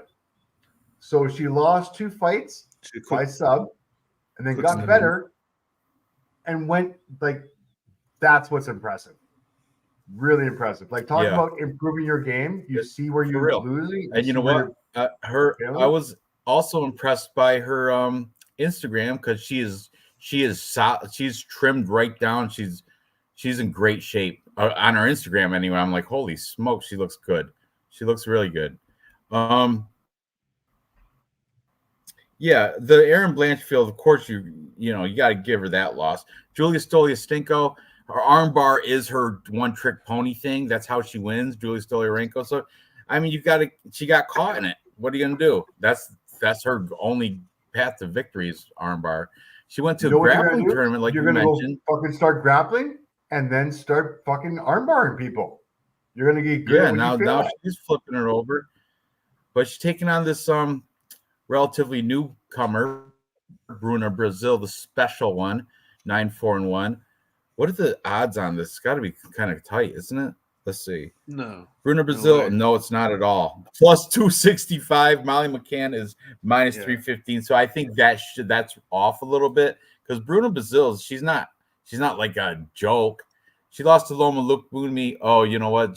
I did hear Loma Lookboonmee took her down too. Dave, you can look up that stat, but Loma Lookboonmee is not a grappler at all. She's a straight up Muay Thai kickboxer. But here's the Bruna Brazil beat Shauna Bannon. See, told you I mentioned her earlier. She lost to Denise Gomez before. Oh, look, Marnik Mann in the Contender Series. Marnik Mann's coming off a win most recently. Like she won a month or two ago. Remember? But this girl's not horrible. She's not trash. You know, I mean, it's a female fight and stuff, but she's got some good experience here. She's got some knockouts by head kick. 2 wins by submission, 3 wins by TKO, 4 by decision. I mean, she hasn't lost by submission, but she has been knocked out 3 times. I got to go with home team girl Molly McCann, but I think the line is a little bit too wide here. But I feel kind of bad for Bruna Brazil because I wish she had a different opponent because I want to see her succeed. I just don't think she's going to beat Molly McCann, especially after watching Molly McCann's Instagram. She looked fantastic. She looked super good. So, all right, one of you guys, go ahead. Okay, I don't want to spend too much time on this girl fight because, like, honestly, I think Molly McCann's being fed this fight, obviously, at home. She is up and coming. She is fucking working on her career hard, which is kind of impressive. I mean, I don't know if you want to go over her Instagram, but I mean, girl is spending some time in the gym. She's looking. I saw she had some training videos on, and she was looking great. Yeah, she's not fucking around. Like, this is the resurgence of her career. Yeah, she's got nothing else going on for her. I mean, I was getting pumped up just watching it, like that resilience and stuff that go down. And she looks a lot better. I know she's straight up hardcore lesbian, but doesn't matter. Yeah. Like she's look, still she's a training. good fighter. She got black eyes. She got the bruises on her eyes. She's taking real. Look at right there. Her and Patty Pimblett looking great. We'll get to Patty Pimblett later, but yeah, she looks good. Fuck, I'm picking him too, by the way. Well, we'll get to that later. Stop jumping ahead. Spoiler. This girl is not going to be picking up a loss, especially not right now. I think she's going to bring up to the fucking But look game. at the face-offs, though. Bruna Brazil's all goofy. She's playing goofy, putting her tongue out. It doesn't matter. I don't care. I think Molly's got this. Unfortunately, the odds at -350. Ooh, also, yeah, Bruna Brazil is at the Fighting Nerds, and you know they've been on a streak, boy. That Silva, Calbarello, all those guys, they're Krzyzewski. You don't want to mention him, but right now. You got to mention it. Now, Krzyzewski is part of that. But he was new. He don't really count. Oh, she likes the opposition. She doesn't care. Give him a big heart. It's good. I mean, regardless, I'm rooting for it because I'm not putting money on this at all. You'd be a fool to put money on this, but not at minus. What is she? -3 something? That's ridiculous. -350 odds. But she is looking good. Give her that. Very stoic.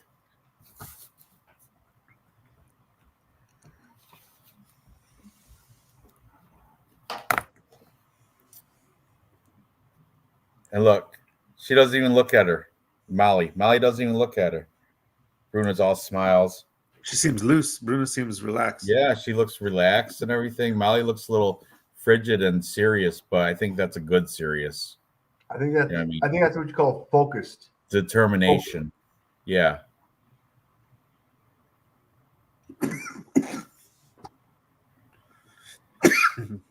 But he was only there for like 1 month. To Crystal's comment. Unfortunately, -350, no bets put there. Bruna Brazil plus 275, scratch off possibility, but not comfortable on any of these. I will think it goes to a decision if I'm going to prop it. If I'm going to prop at this, Molly McCann plus 130 by decision is probably the most likely outcome of this fight. So yeah, I'm taking her by decision as well. Plus 130 is good profit, but not a parlay. My pick is Molly McCann. I just wanted to say that I picked Denise Gomes to beat Bruna Brazil, and everybody was on Bruna, every capper, and I had Denise Gomes. I think Bruna Brazil is decent, and she's gonna give Molly a fight. That's just my opinion, but I would put like $10 to win plus 550 on that decision prop, just for fun. But I, she got OnlyFans too. I fade OnlyFans. Bruna. Good. I'm glad to hear that. She's got OnlyFans. Text it to me. My God. I don't know. I'm looking through her Instagram. She's promoting it. I got Bruna. I'm rooting for Bruno. Actually, I got Molly a Tapology pick, and for the sake of the show, but I'm rooting for Bruno. I picked okay. So the one thing I wanted to give for this fight is my prize picks. It's I'm gonna do under that for fantasy points. That Molly McCann goes under 103 and a half. So 103.5 for Molly McCann. That's how many points that prize picks putting as her line. I'm saying she's gonna go under that because typically if it doesn't end in the first round, it's hard to get that. And I don't think she's gonna Max Holloway it. I don't think she's gonna like totally leave Bruna in the dust. I think she'll win a decision. Dave is right. You're right, Dave. According to the stats, yeah, I got Molly McCann by I'm decision. right 79% of the time. I know you're fucking number one in the world. You know, right No, for the past 3 weeks. Okay, I will go over the stats later on, but I'm in the last 7 events. I'm at 76%. If you take one of those, and if you take some of the picks that I took out and changed, I'm at 79% of picking.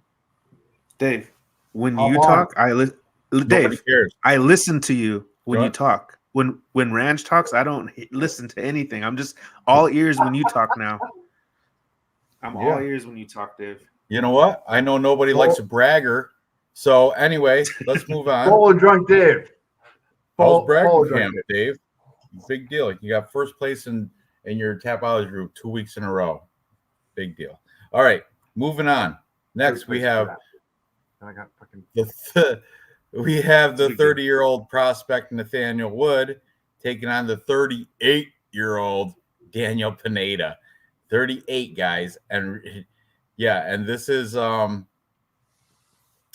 not a heavyweight fight, so you got this is featherweight. So featherweights, this is where the age really featherweight is the line. That's where like age, consider the age, because speed is important at 145 pounds.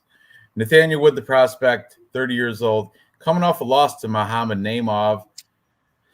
But before that, he was on 3-win streak. He beat Andre Feely, Charles Jourdain, and Charles Boston Strong Rosa. Prior to that, he lost to Casey Kenny.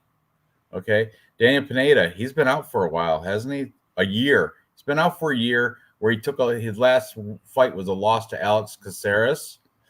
Before that, beat Tucker Lutz by submission. Andre Feely, that was no contest because of accidental eye poke. And now we're starting to go back almost 4 years. He lost to Cub Swanson, and he beat the Herbert Burns Gilbert's retarded little stupid brother with no cardio. I'm not even lying. Say that. Why not? Are they going to unmonetize me? I don't monetize, so who cares? All right. Yeah, minus 440 on Nathaniel Wood is redonkulous.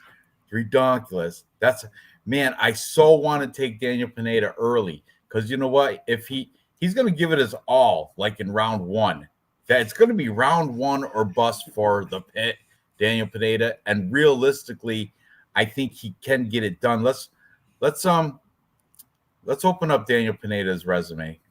I just want to see. I think he's a finisher too. I do. Oh yeah, 0 wins by decision. All his wins either submission, 19 wins by submission, 9 by TKO, none of them by decision. So this is definitely, if he does win, it's going to be finished. And look, he's doing this. Okay, round 2 guillotine choke. Herbert Burns was round 2 crucifix, elbows from crucifix. A lot of no contest. Was he a steroid abuser? What all these NC was an accidental eye poke, and then I don't know. The other ones are probably drugs. But let's see. We got round 1 TKO, round 1 guillotine, round 1 triangle, round 2 ground. Yeah, I so want to pick Daniel Pineda round 1 finish. But the odds, I shouldn't even worry about the odds. I just go out and take them anyway. But I just think if the longer the fight goes, the more Nathaniel Wood's looking better, because Daniel Pineda obviously does not have 3-round. Well, yeah, he doesn't have 3-round cardio because every time he does go decision, he's losing. So I'm going to say I'm going to pick Nathaniel Wood. No, you know what? Yeah, I have to. I'm going to take Nathaniel Wood by decision. But, man, I want to take Daniel Pineda by early finish so bad. I still might. What are you guys saying? It shouldn't even. It's go ahead, Dave. If you guys bet 365, I agree with Ranj. This is the best scratch off of the night. Daniel Pineda by TKO, DQ, or submission. So by finish, just not gonna this plus 500 right there. You see it right here. Plus 500. This is the best bet of the night that I'm fucking putting out here. Definitely put in $25 on this guy. That's a great scratch off.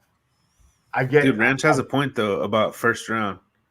Dude, well, okay, let's not bet some fucking crazy odds here. If you really want to do it, really? Pineda, I mean, why not? round 1 plus $10 by oh by my TKO, god, by I would put plus 2,000. $5. Okay, I'm very happy with this plus 500, and I agree. In my Tapology, I'm picking Nathaniel Wood.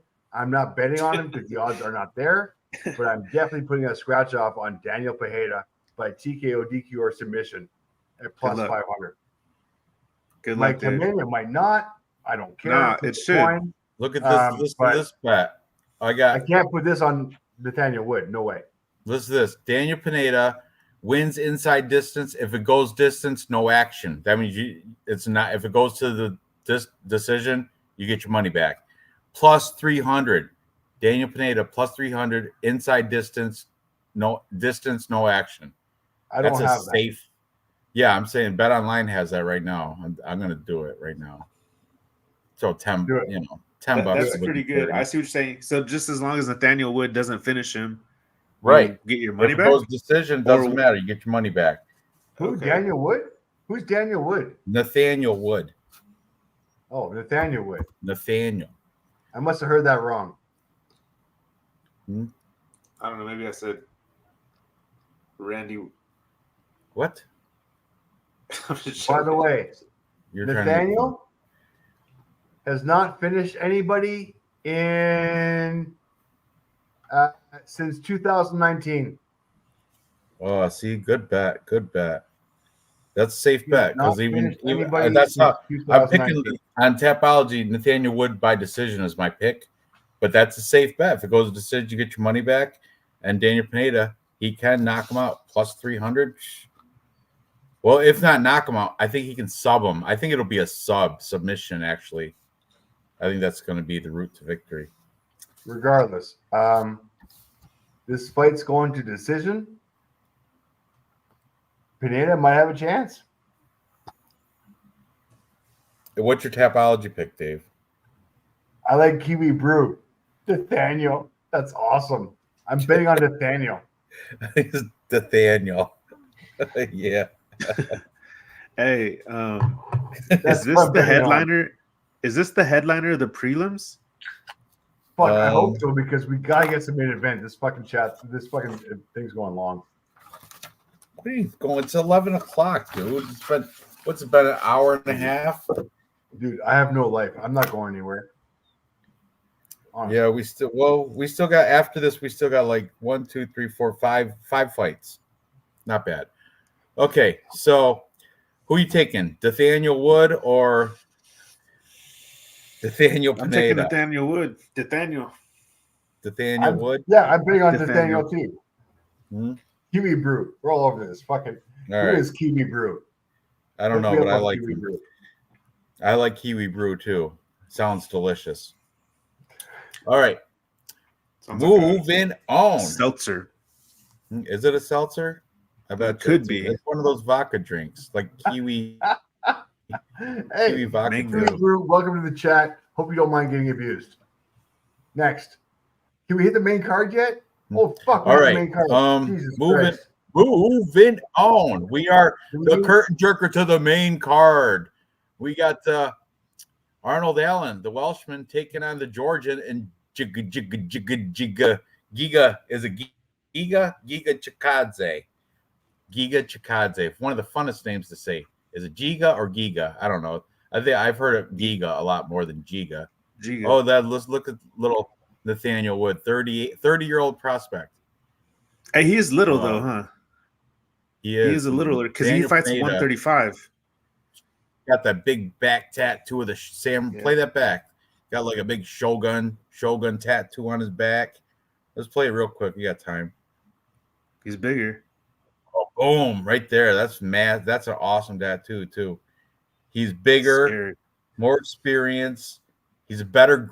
I bet you he's a better jiu-jitsu practitioner. Guarantees a better grappler. I think Nathaniel Woods only got striking on him, and I don't know. It's this man. More I think about it, I might flip my pick on Tapology as well. But all right, let's move on. You're screwed if he doesn't get him in the first. You're screwed. I know. That's the thing. He's gonna hedge it or something. He's gonna guess. That's why I did that bet with the whole decision, no action. That's a hedge right there. Yeah, that is the hedge. So next we got Arnold Allen, 19-3. Arnold Billy Allen is coming. Arnold Billy Allen's coming up back-to-back losses, but they're against good opponents, Movsar Evloev, and before that, Max Holloway. However, what's to take into account is the fights before his back-to-back losses against supreme athletes, you know, in that division, like Max Holloway and Movsar Evloev, they're top of the division. Okay, let's see. Before that, though, let's go back to his UFC. Oh, he's been in here for a bit. His debut.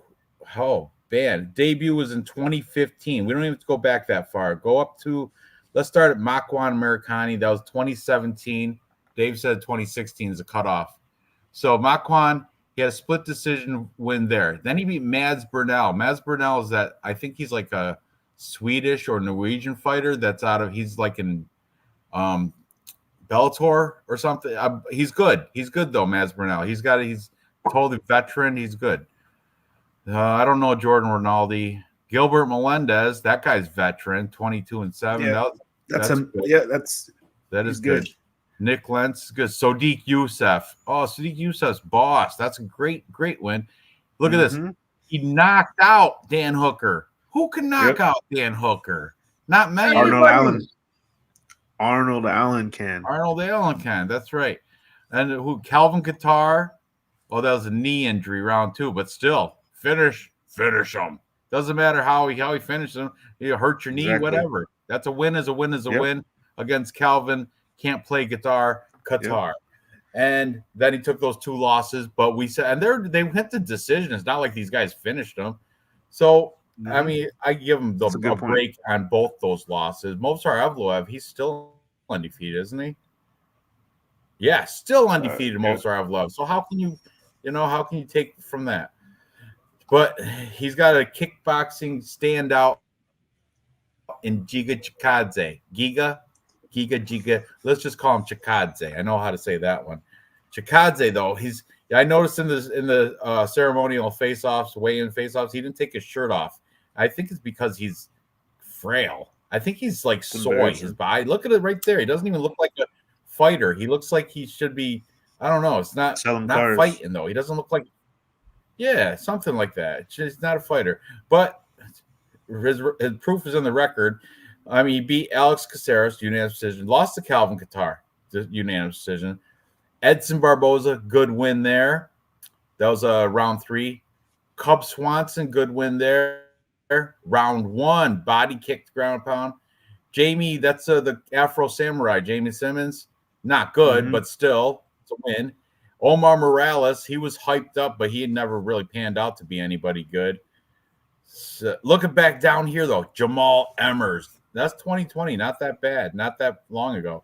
Jamal Emmers, I love Jamal Emmers. So, I mean, Giga Chikadze is a decent fighter. He's got some good wins here against some good opponents.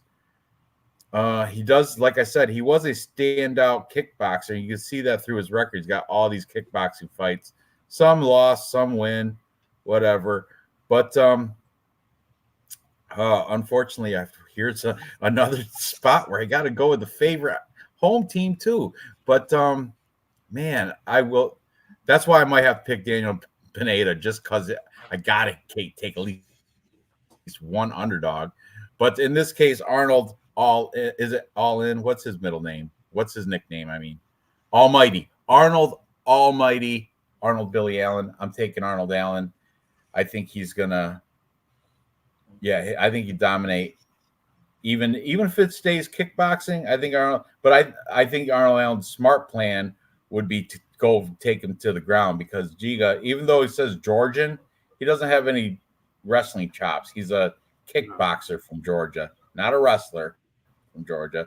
Kickboxer. Arnold Allen, I think he's better on the ground, and I think he can hold his own standing up as well. So yeah, that's my pick, Arnold Allen. It's a tight one though. It's kind of close.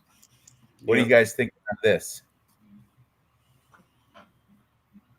I think Giga's too old. And I said that last week too.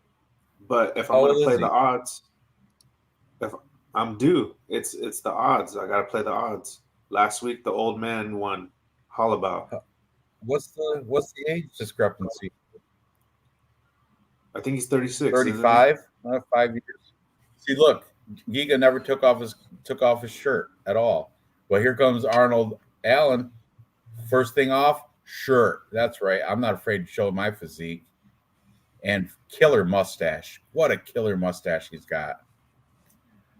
Arnold Allen. Absolutely. And you know what I like about Arnold Allen? The cauliflower ear for a Brit. That means if you have cauliflower ear, that means you're rolling. You're look at Giga's got a little bit. Is that no? That's a regular ear on Giga. See that? Yep. That looks like my ear. But Arnold Allen's his left ear, which is not facing us, is blown right up with cauliflower. Like that's ear reverse. Right there. Look at that. Puffed right out there. He spends time on the mat. Where you are. Look at his teres major. We learned that from Crystal. Yeah. Sorry when it is an injury, TKO. Not great. Yeah, I know. He hurt with 2. He gets ouched often. Hooker is suffering from malnutrition when he lost. Okay.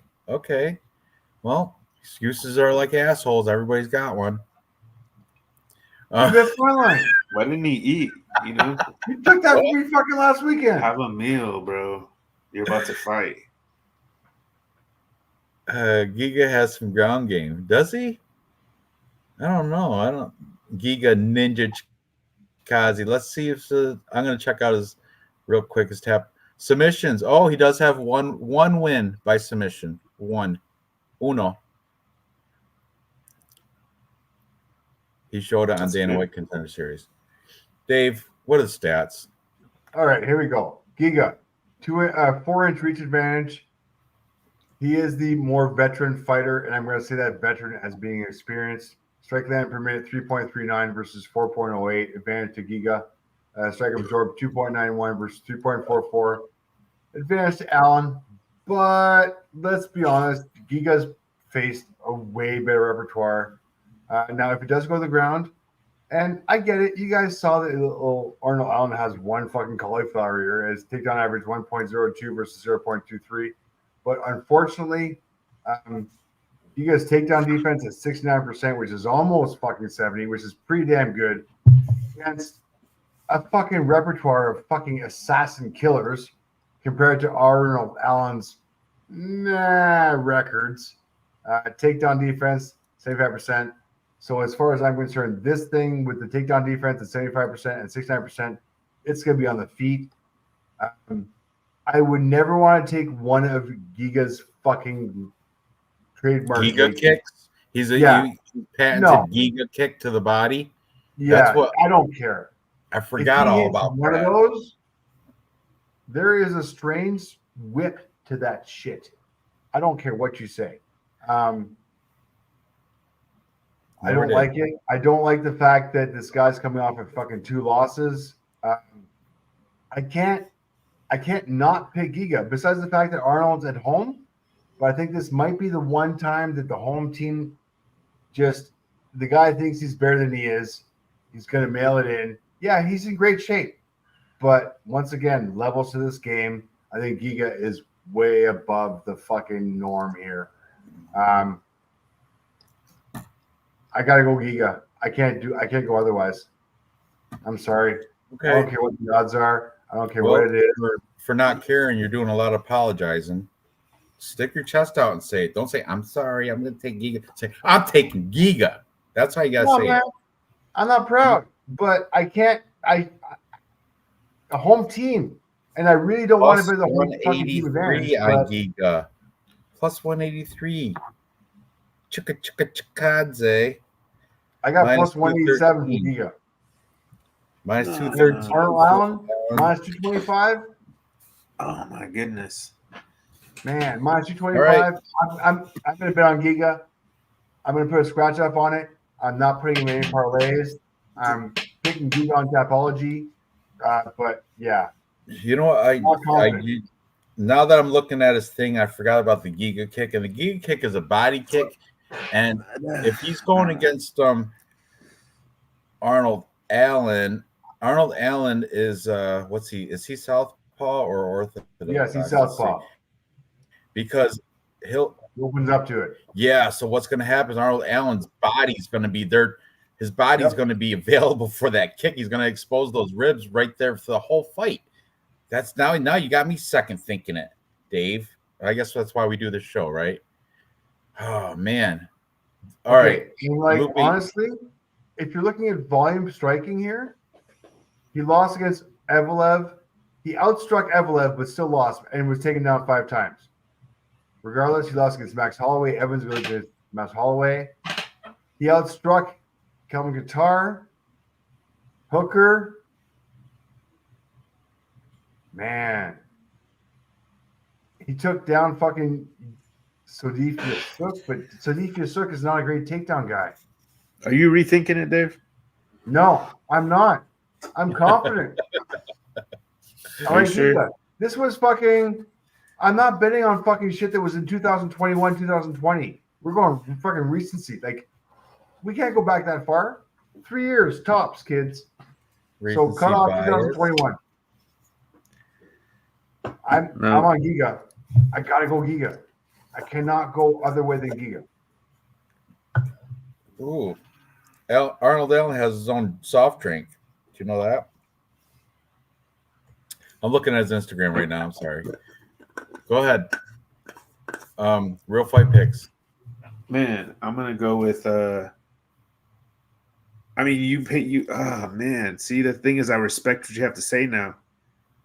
He's taller, has the reach advantage, has the experience advantage. Yes, he's older, has the striking advantage. I think he's going to be able to play the defense. This is not going on the ground. This stays on the feet. Giga can keep distance with those kicks, with the jabs. He's not losing speed. You know what, though? Can I say something?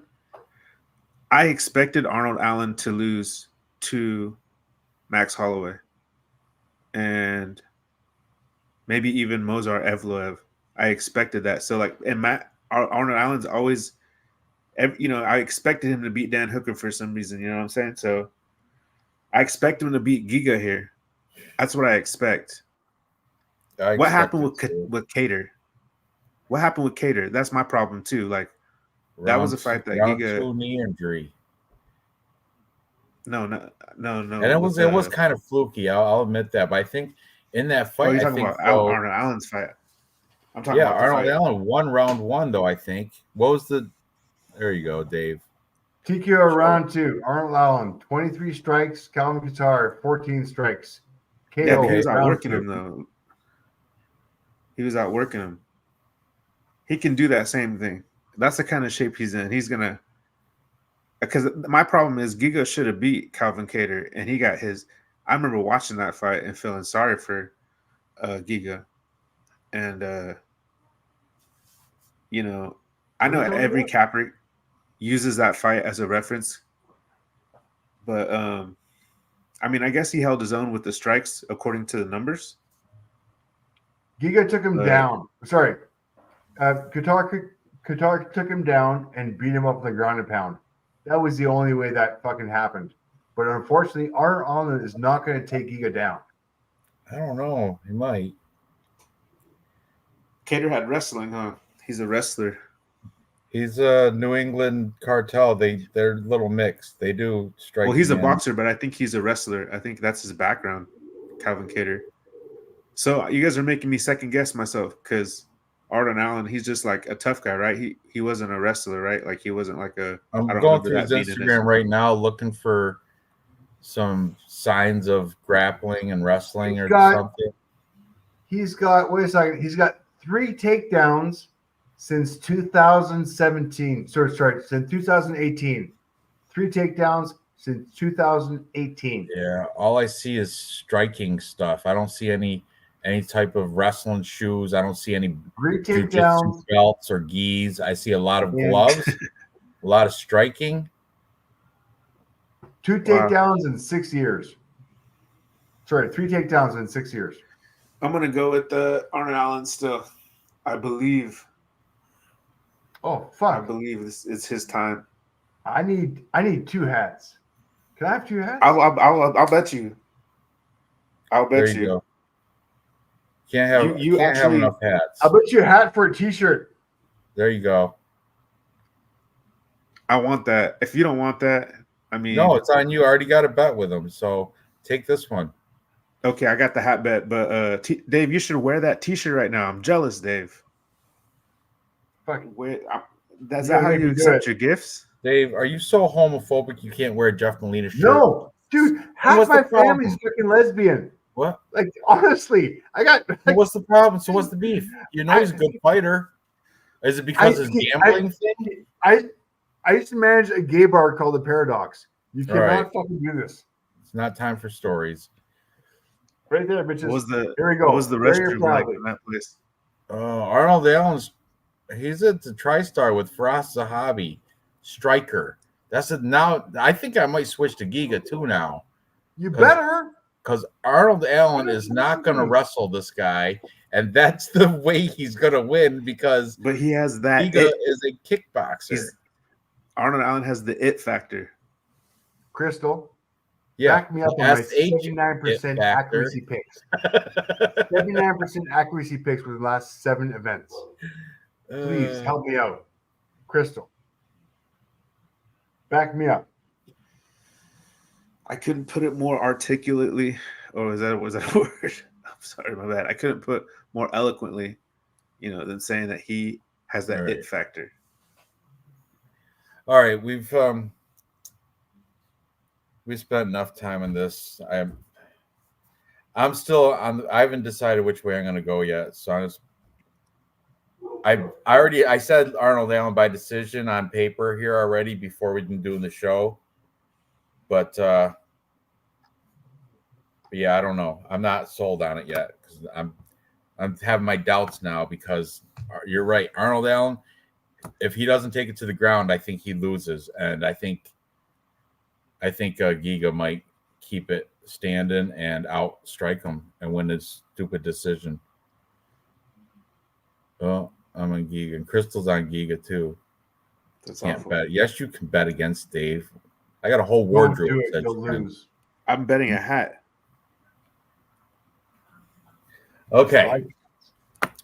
Moving on. What's next? Is it Christian Leroy Duncan and Gregory RoboCop? Yep. All right. Here's finally. I think here's a spot I might take an underdog here. Okay, Christian Leroy Duncan, 10-1. He is home team because Gregory Rodriguez RoboCop is the Brazilian coming in with a record of 15-5. Both these guys are 4-1 loss in their last 5. Christian Leroy Duncan, his loss was to Armin Petrosian a year ago. Since then, he beat Tennis Tailulin, who everybody beats him, and Claudio Ribeiro, who was that guy on a debut or something? Not sure.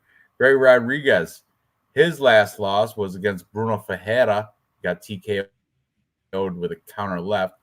Since then, he beat Dennis Tylulin, but everybody beats that guy, like I just said. And then he beat Brad Tavares, who, I mean, he's like a gatekeeper style, like, jobber. He's like right in the middle there, middle of the pack fighter. Gregory Rodriguez is 3 years older. According to Tapology, he's got a little bit of a height advantage, but he's lacking on the reach by 4 inches. Christian Leroy Duncan, CLD, has 4 inches there in the reach.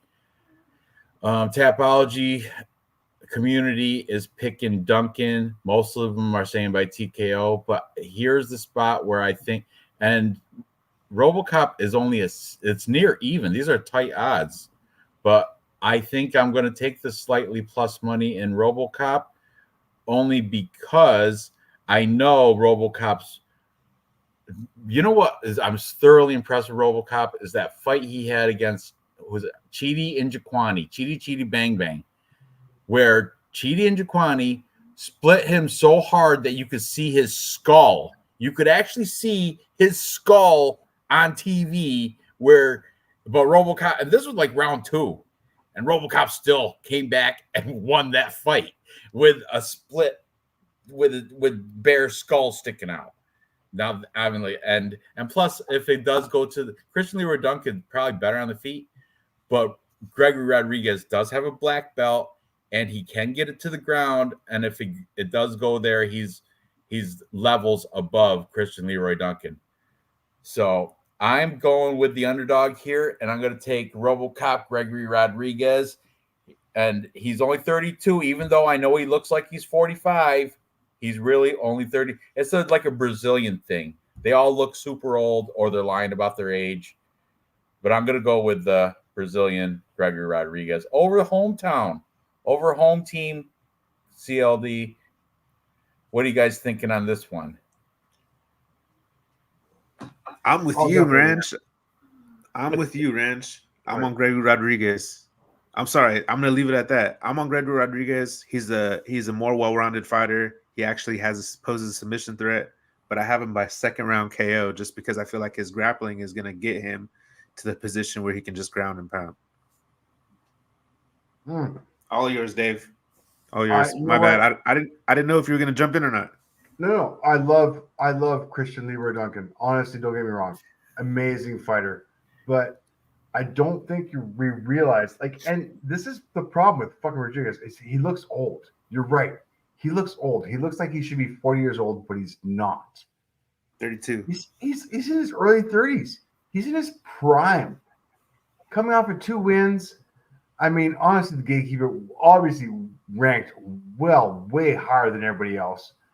And you can't fade this guy. He's in shape. This is what he does. He's a professional fighter. He does this for a fucking living.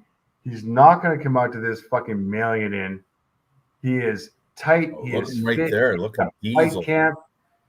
No injuries.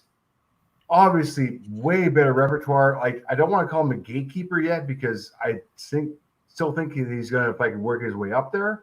But I feel like this is a stepping stone for him. Whereas all the money's coming on this guy. And I mean, I get it. He's English. He's in good shape. He's an up and comer. He's got the look. He's got the style. But side by side, the repertoire is not even close. The gatekeeper in this case is Rodriguez. And look at him. Standing with that fucking fat gut out. I love the fucking relaxed. I love the relaxed fat gut. I love the fucking pecs, which are in way better shape than him. The arms, which are way bigger.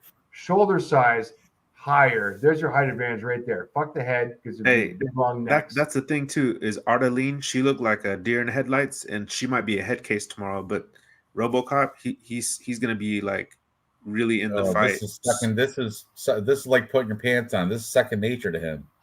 Oh, yeah, exactly. And Dana knows this. Look at Dana looking at him going, dude, you got this. I fucking handed this to you on a silver platter. I get it. It's in England. It's the fucking UFC main event. but you better fucking win. I think man, Chris I Leroy cannot. Duncan's going to be fraud checked. He's going to. Yeah. This is Yeah, the best, exactly. hardest This test. is the time where this motherfucker who is at minus 150 and Rodriguez is a plus 125, which is already a fucking off odds. This should be, by the way, plus 175, not plus 125. Even. This should be minus 150. If this is minus 150, this should be plus 175.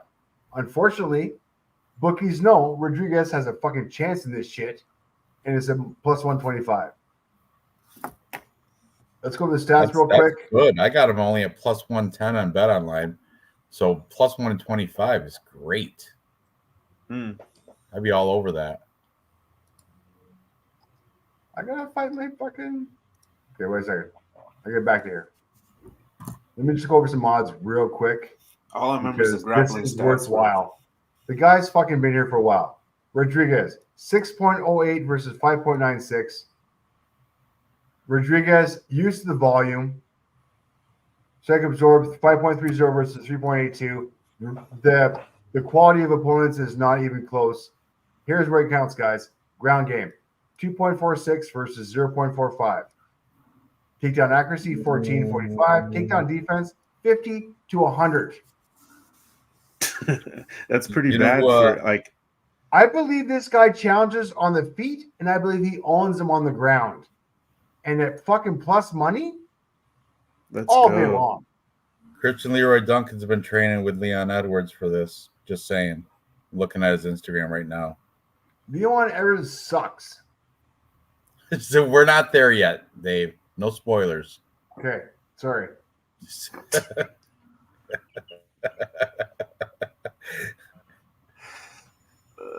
He sucks unless your name's Kamaru Usman. He's the champion he's of the awesome. world.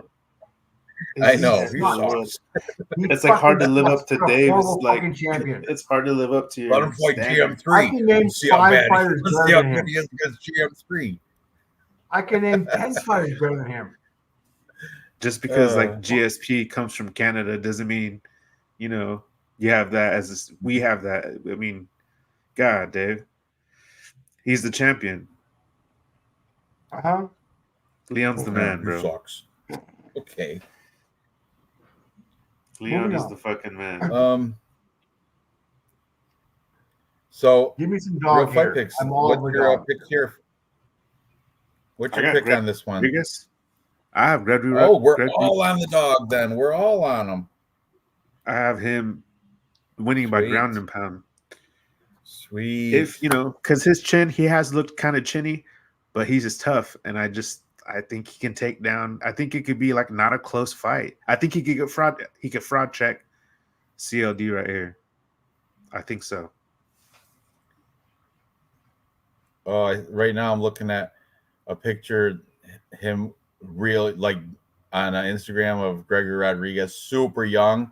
His dad looks just like him, and he's got a white belt. And he's holding the medal. Super young. Looks like he's probably 10 years old. Keep going down. There it is. See He's that? 32, huh? With his dad looking like the Obamas. That's Barack at 10. No, it's not. It's Hey, even Gregory at 10, he Rodriguez. looks 20, huh? I know, right? He's only like bro. 8 years He old looks there. like an adult. He's Sorry. looking like he's 10, 12, but he's really only 7. Professional fighter, wannabe. Professional fighter. Yeah. Okay. So that's good. We're all on the plus money there. Now, moving up the card. Patty the Batty taking on King Green. I think he changed his name, like legally changed it from Bobby Green. I think he dropped the Bobby out of Bobby Green, and now it's just legitimately. That's what Cody Safdie from Dogger Pass podcast said, or Paul Shaughnessy. One of those guys from Dogger Pass podcast said Bobby Green legally changed his name to King Green. And he dropped Bobby right out of it. Best part of his name, they said.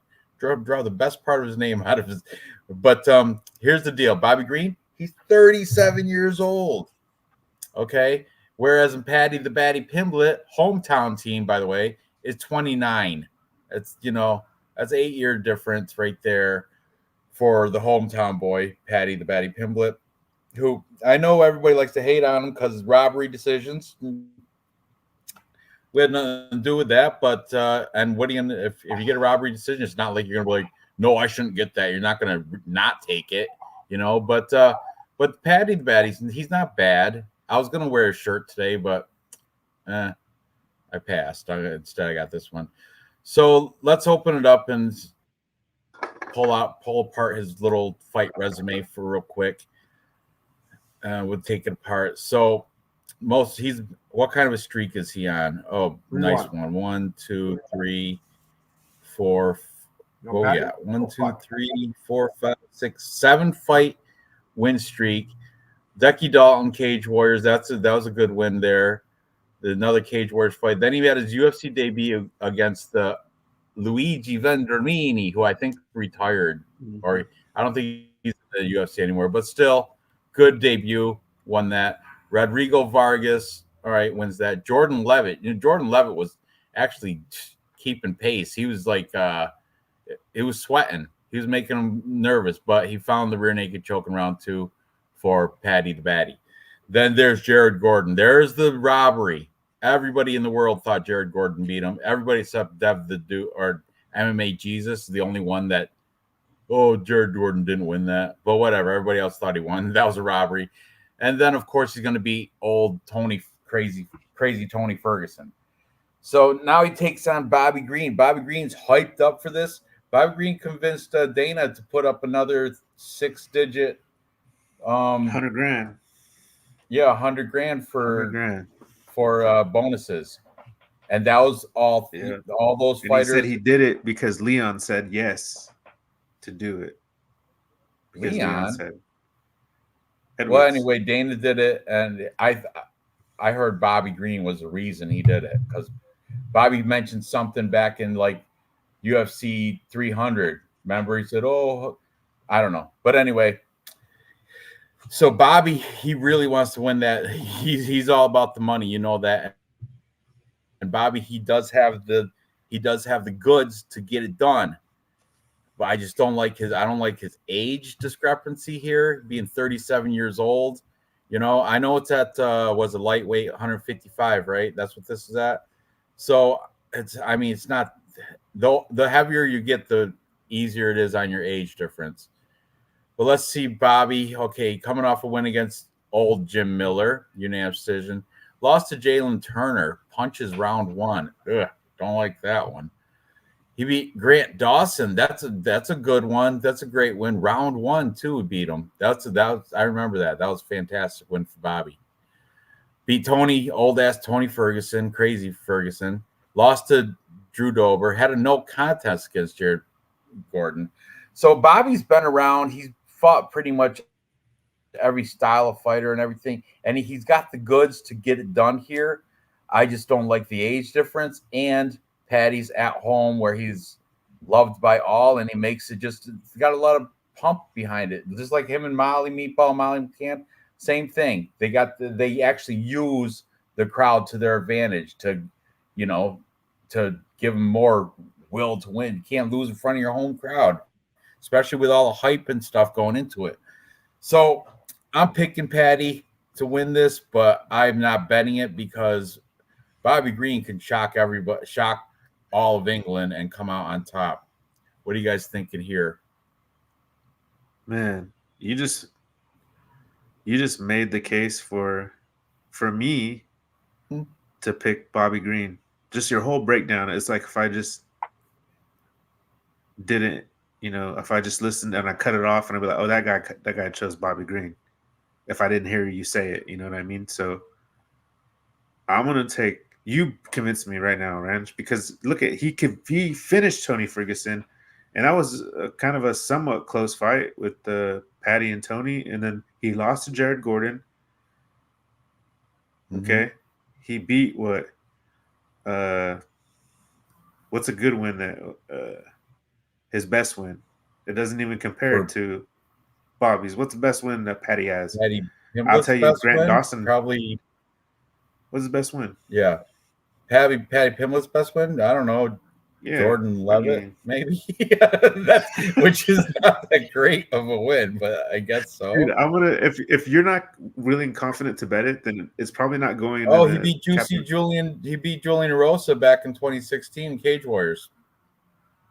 Patty Pimblett did. That's a good one. Yeah, I have to look at the stats. I have to Dave's look at got the him. stats. I want to hear what Dave has to say because I respect his Oh, opinion. Dave's got a lot to say here. He's been making faces at you for this and all that. Go ahead, Please Dave. help me. I'm really on the fence. If you want to leave me on the fence, yes, please Are you guys fucking finished yet? finish. So, okay. Can I just, where's my mouse? Here we go. All right. Your little boy, Bobby Green, double-digit losses, right? Double-digit losses. He is 37 years old. He beat Jim Miller. Jim Miller's a stud. I think I could beat Jim Miller. I don't want to put it out there like too far. Like, No, you I know can't. he's tough. I You have a probably tapeworm, outweigh him by damn it. about Jim 40 Miller pounds. will handle you. I outweigh him by about 40, 50 pounds. I think at this age, I could probably Doesn't beat matter. Jim He'll Miller. handle you. Before that, he lost to Oh, Jalen you Turner, can't. who honestly, Jalen Turner sucks. Okay, he beat Grant Dawson. I'll give him that one. That's the one thing. That's the only thing that I have for him right now is that he beat Grant Dawson, who is decent. Tony But look, Ferguson. Crystal's saying that was a fluke KO. I don't know. I don't know why he came out ready. He's gonna do the same And to me Patty sure. probably. Yeah, Okay, Green as come well. on now. He lost to Drew Dober. Drew Dober's pretty good, right? Stop. He had a good fight. Okay. Get over the chin. This Against guy Gene doesn't Silva. have a fucking. I have one positive Gene checkpoint in Silva the beat him last because 2 years. of and the his- eye, the big Give cut me- in the eye. Give me the fucking floor. Shut the fuck up. All right, He's go ahead. fucking got one goddamn fucking win in the last 2 or 3 years in his fucking career, and he's going up against Patty Pimblett. Patty Pimblett, let's go. Honestly, the hometown favorite, who kicked Tony Ferguson's ass, who fucking beat Jared Gordon, Jordan Levitt, fucking up and comer, who has actually, believe it or not, if you watch his Instagram, has been working on his ground game. He's fucking actually got some serious BJJ on him. And I can't even go to stats. So I'm gonna go to stats. Let me tell you. Go to stats real quick. It's gonna be the best walkout of all time. But I'm now more confident on Green. So confident on Green right now. All right.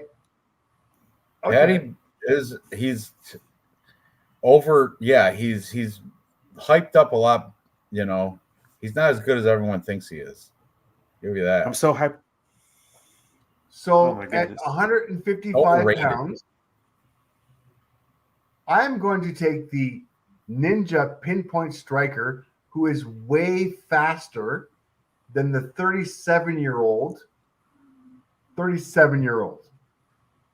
I'm sorry, kids here. This is an easy bet. I was betting Patty Pimblett when he was plus money. Now the fucking bookies have fucking realized it. Now he is even money with Bobby Green. You got to pick the hometown favorite, especially with Molly McCann on the card. I can't wait to see them fucking chugging beers and having fucking fish and chips after the fucking fight is done. Easy win here. Patty Pimblett by decision. Let me see. Dude, I like Patty King Pimblett Green. by decision. Plus 280 is my bet. Lock it in. What's King Green by decision? What's that prop? Plus 165. That's it? Yep. For King Green by decision? Yep. That's terrible. I know. Because he's going to lose the fight. It should be more money than it should be like a plus 500. Patty's going to school this motherfucker. He's going to school him on the ground. He's going to school him on the feet. He's going to be fast on the feet. He's got a better jab. He's got a better right hook. He's got a better foot movement. I think he's better on the ground. He's got better BJJ than fucking Bobby Green does. I see Patty Pimblett win this all over the board. He's younger. He's hungrier. He's up and coming in his career. I can't believe this is even money. Something I saw, since we're still talking about it, this fight here is kind of interesting, is that somebody said Patty blows up, gets super fat, and like that ages you. So like Bobby Green, if you think about it, he's always in shape. He stays in shape.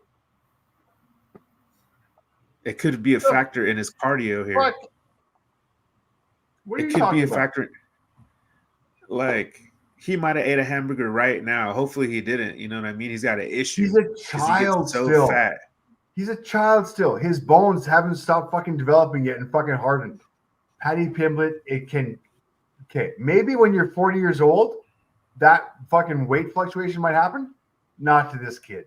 I'm sorry. He's been doing this his whole fucking life. He's a professional fighter. This is what he does for a fucking living. Bobby Green is in retirement. Get him. He has fucking handicapped access to the fucking arena that night. He gets handicapped parking. Fucking Bobby Green gets fucking handicapped parking. He's got his fucking wheelchair in there. I'm sorry. I don't see it. I don't know. Bobby Green has a handicap parking. Now you're lying, Dave. I almost believed you. I was like, what? He really does? Like, let me state a fact. Patty Pimblett's career disclosed earnings $150,000. Bobby Green's career just disclosed earnings $689,000. Oh, $600,000. So almost $700,000 compared to 150. I'm just saying, just throwing that out there as well. So you're telling me, Patty? So you're telling me average. This guy has been fighting his whole life, and he hasn't even broken $750,000? No, you know what that says? I work a fucking job for fucking 30 years. Fighting since 2012 and hasn't broken 150K. But Bobby Green's been fighting for probably less than that, and it's almost over $500,000. Oil technicians. I don't know. Just throwing that out there. Just saying. That's a great point. That's a super good point. Dave's breakdown, I might switch to Bobby Green too now. I was on Patty Pimblett, but then Dave started stroking his cock so much that I might switch to King Green because I was on Patty, but I'm like, you know what? I don't know. Dave likes him a little too much. Out there? What's the bet, bitch? Now you got me thinking. You know what? Bobby Green probably double-digit losses, but I bet you he's a better fighter than Bobby Green. Put your money fought better people, beat him better. I don't know.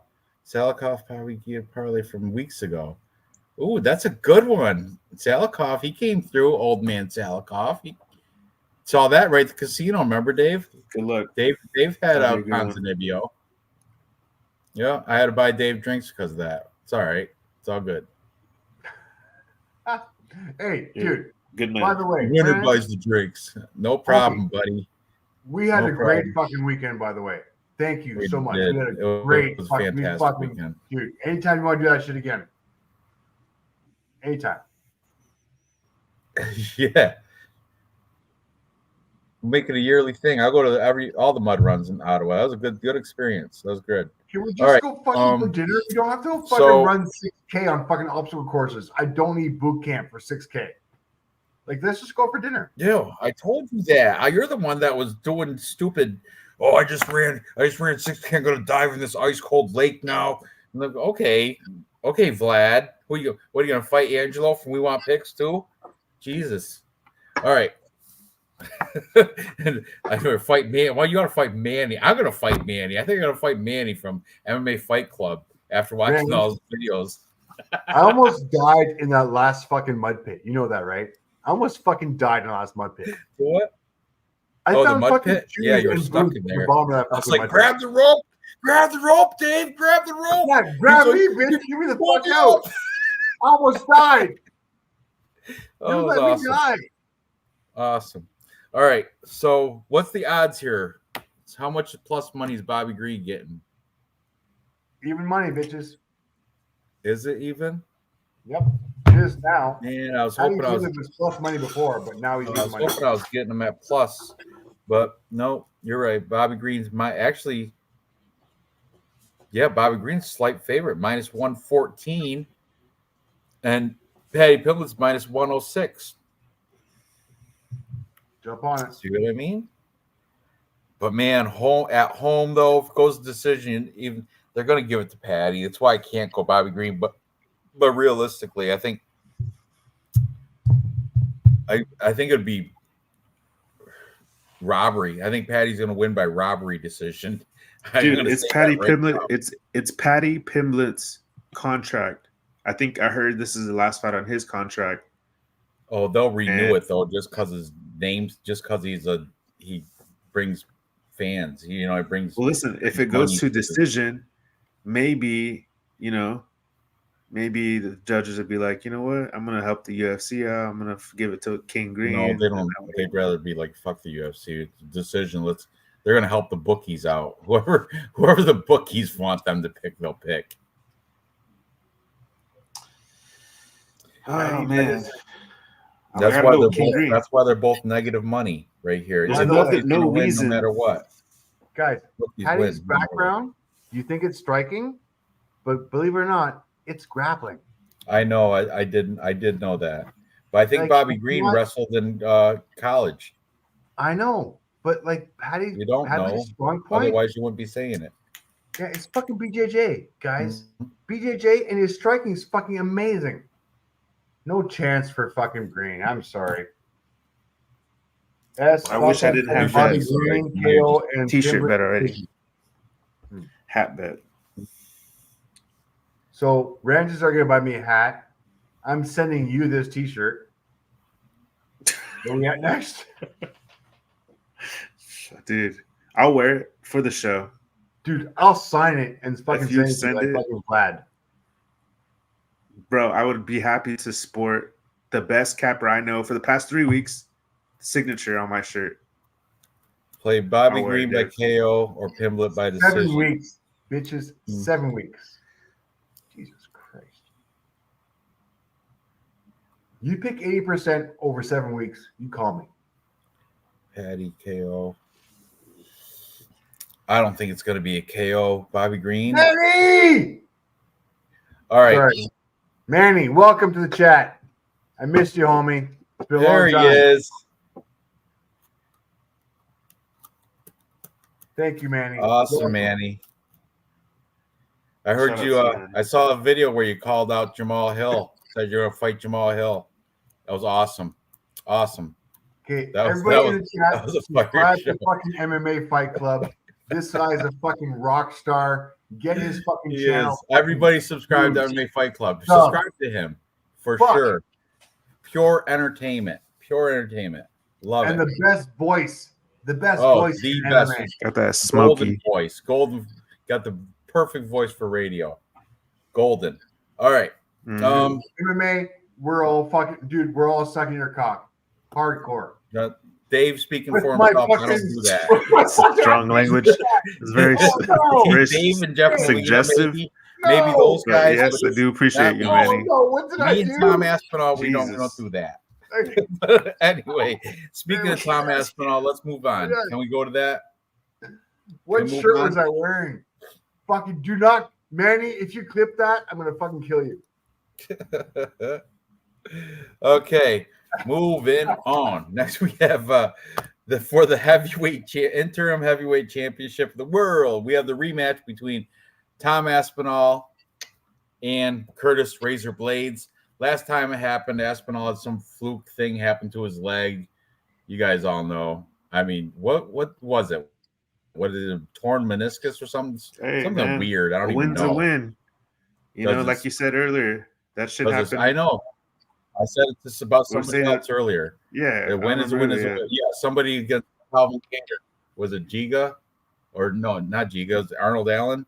I don't know. So I mentioned it earlier. Yeah, it was win Arnold Allen. It was Arnold Allen. And yeah. So yeah, right there you can see 3 fights ago. Aspinall took that loss to Curtis Blades. Knee injury. I don't know what it was, but he's bounced back better. His knee is better than it was. He beat Marcin Tybura by TKO after that, and then Sergey Pavlovich as well.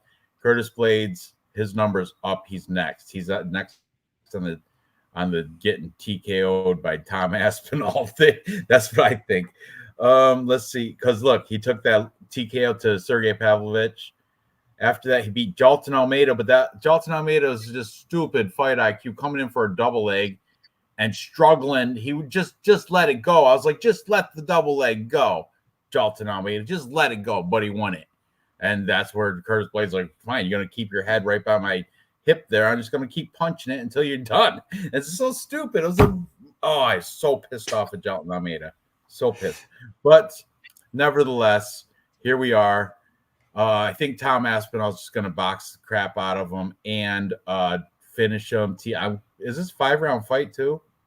It is. It should be for championship, right? Doesn't matter. Yeah.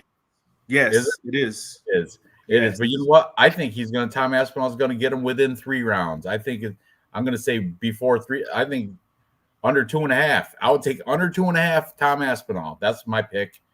But Curtis Blades does have a good wrestling game, but Tom Aspinall, he's not a stranger to it. He's got a black belt. He knows what he's doing on the ground. Just because he's British doesn't mean he can't wrestle. Curtis Blades is the better wrestler, but doesment mean he's the better jiu-jitsu practitioner. You know what I mean? And Aspinall has a black belt. You know that, right? I just mentioned that. So he's a black belt in jiu-jitsu. And he's tiers above him when it comes to striking too. So that's why the line is so wide like that too. It's disgusting. What is it? That's legit. Minus 400 for Tom Aspinall, plus 300 for Blades. I'm on Tom Aspinall. I might throw it in a 5-leg parlay, but minus 400. I'd stay away from all that chalky stuff. I'd like to make money. Right. So what are you guys thinking in this? Want the floor, Dave? Sure, I'll take it first. Why not? I like biting cleanup, but whatever it is. Tom Aspinall, I hate to say it, probably in the UFC right now, I believe, honestly, and this is without trepidation, and this is with fucking research, and I believe he could beat John Jones. And that's saying a fucking shit ton. I think Tom Aspinall could fucking hand John Jones his ass. Do I think he can beat Curtis Blades? On the feet, on the ground, I think he's a better wrestler than Curtis Blades, and that's Curtis Blades' best fucking feature. I think he has better striking. I think he has better BJJ. Even if Curtis Blades would so happen to take Tom Aspinall down, he's not finishing him. He's not grounding and pounding him. He's just going to fucking hold him. On the feet, 100% Aspinall. Aspinall was raised by his father from the youngest age to be a fucking professional boxer. The guy has striking. The guy has speed. The guy has footwork. The guy has been trained through his whole life to be a fucking fighter by his father, to be a boxer. And then he realized, I need to expand my game, and has become a black belt in BJJ, has become the top of his game. Yes, he is avenging his last loss to Curtis Blades by a knee injury where shit just fucking happened. But as much as I appreciate Curtis Blades, as much as I appreciate his all-American wrestling skills, his striking, his history, his legacy, I don't think he has a chance in fucking hell to even come close to this fight. I think this goes within 2 rounds. I think Tom Aspinall sends a message. I think he takes him down and knocks him the fuck out with elbows in round 2. Tom Aspinall by knockout. All yours. I'm done. Man, shit. This is what? Tom Aspinall, Curtis Blades 2. And for those 15 seconds, Curtis looked good. People say you can't take away anything from that, but dude, I feel like Aspinall was lost for 15 seconds. That's why he tweaked his knee. I got to go back and watch that because I feel like he wasn't just taking a normal step. It had to be Curtis Blades is a big, imposing dude. He's super skilled. I don't think Tom Aspinall takes him down. And I don't know. Maybe Curtis Blades can take Tom Aspinall down and hold him down and have top pressure. Why? I think he can.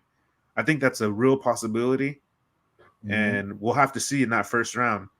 Let's say he does, and Tom Aspinall gets up at the end of round 1. Then round 2 comes, and Tom Aspinall slows down. Then round 3 comes, and then didn't Curtis Blades school somebody like that was kind of supposed to beat him? And it was like one of his recent like victories. I have to look it up real quick. I have my phone right here. It's like going to it. I have that good Wi-Fi.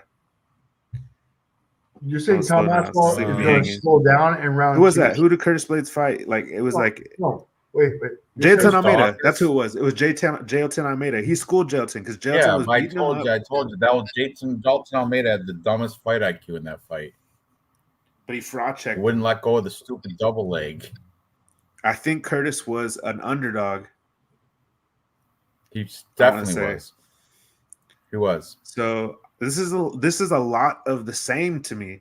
If Curtis can take him down, because obviously we know that's his only path to victory. He's not going to stand there and box with Tom Aspinall. He's super fast. He's super good. So I'm excited for this fight. I have Tom Aspinall because I don't want to look like an idiot, and I'm kind of a coward. Because if Curtis Blades comes out and takes him down like in the first 15 seconds, 20 seconds, 30 seconds, first minute, first round, then those live odds are going to be fucking – I'd play those probably. But Can I jump in here real quick? Yep. Real quick. Let me just jump in here real quick. I'm on Tom Aspinall. I just put you in your fucking place. Strike time per minute, 7.72 versus 3.53. Tom Aspinall all day long. Strike majority, 2.77 versus 1.83. I don't care. The volume, 7.72, wins for fucking Tom Aspinall. Takedowns, 3.46 versus 5.72. You might think the advantage goes to Curtis Blades here. Takedown accuracy, 100%.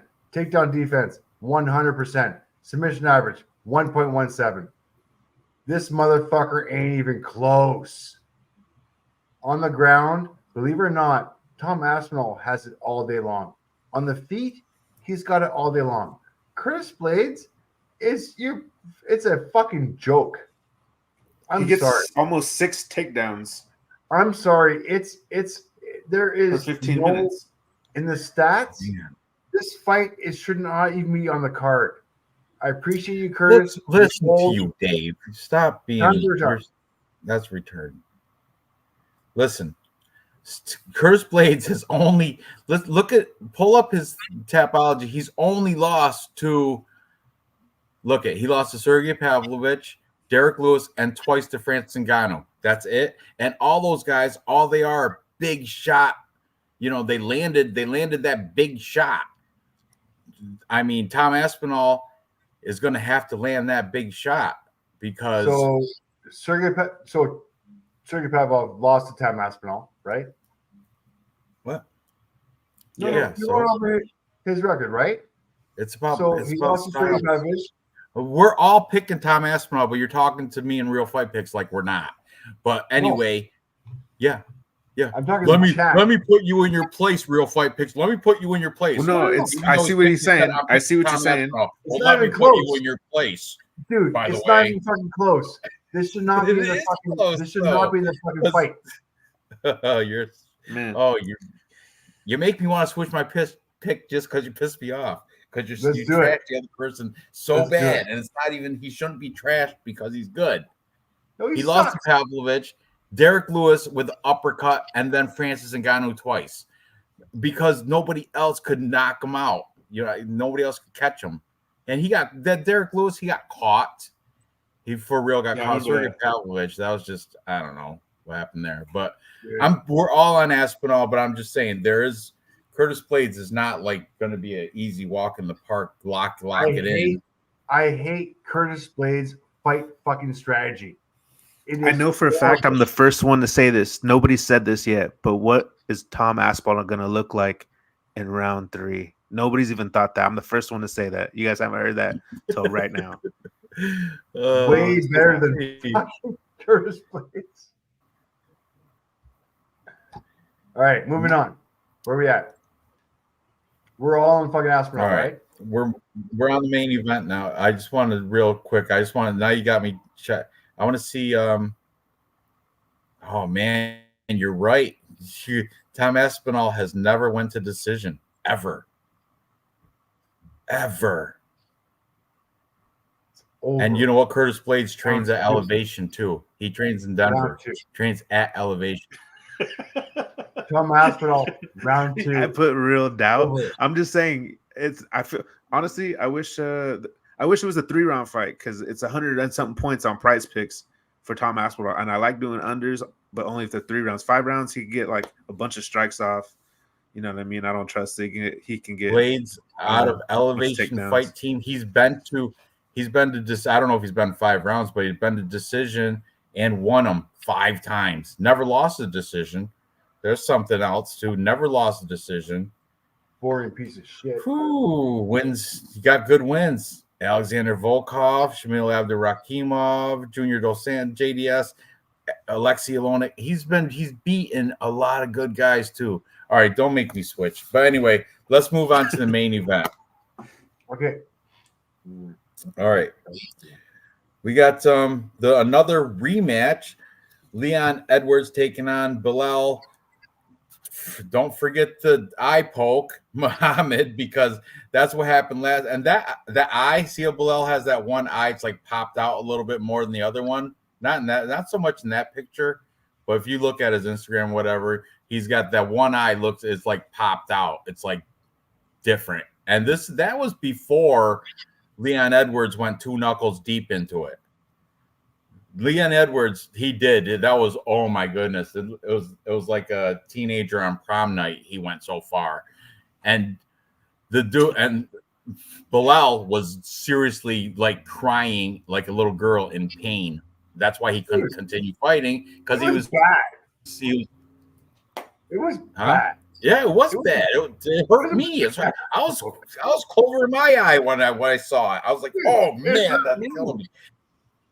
But you know what? Before that happened, did that happen round 2? That eye poke, their first fight. It was so long. You have to open it up, I think.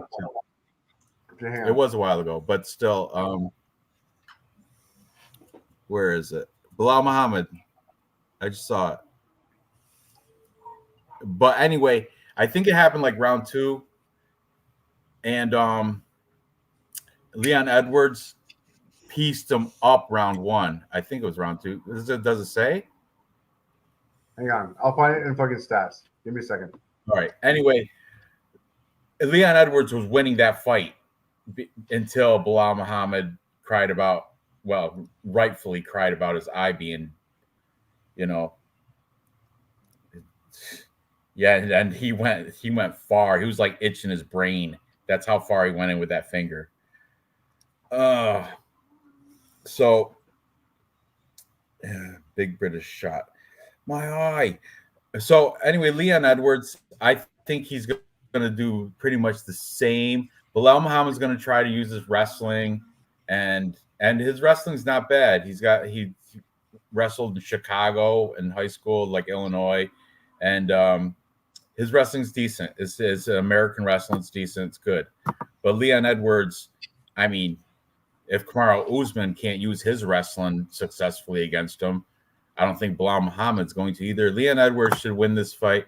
It might be like a points fight to, go to decision, because I don't think Leon Edwards is really known for knocking people out, if I'm correct.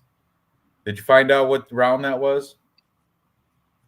No, I was just looking at the stats. Well, I'll break this down afterwards.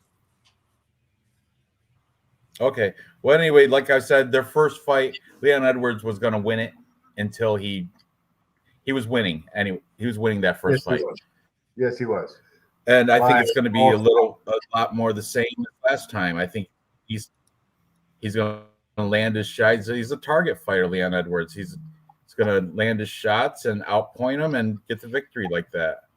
So I'm going to take Leon Rocky Edwards to beat, remember the eye poke, or remember the name, Bilal Muhammad. So what do you guys got to say about this main event here? If you look at the stats of the last fight. Real Fight Picks, you're on mute if you're talking. What's that? Oh, no, I wasn't talking. I leaned in and I was just like I was measuring Dave. I was like, is he gonna go? And I timed it good because Okay. he started.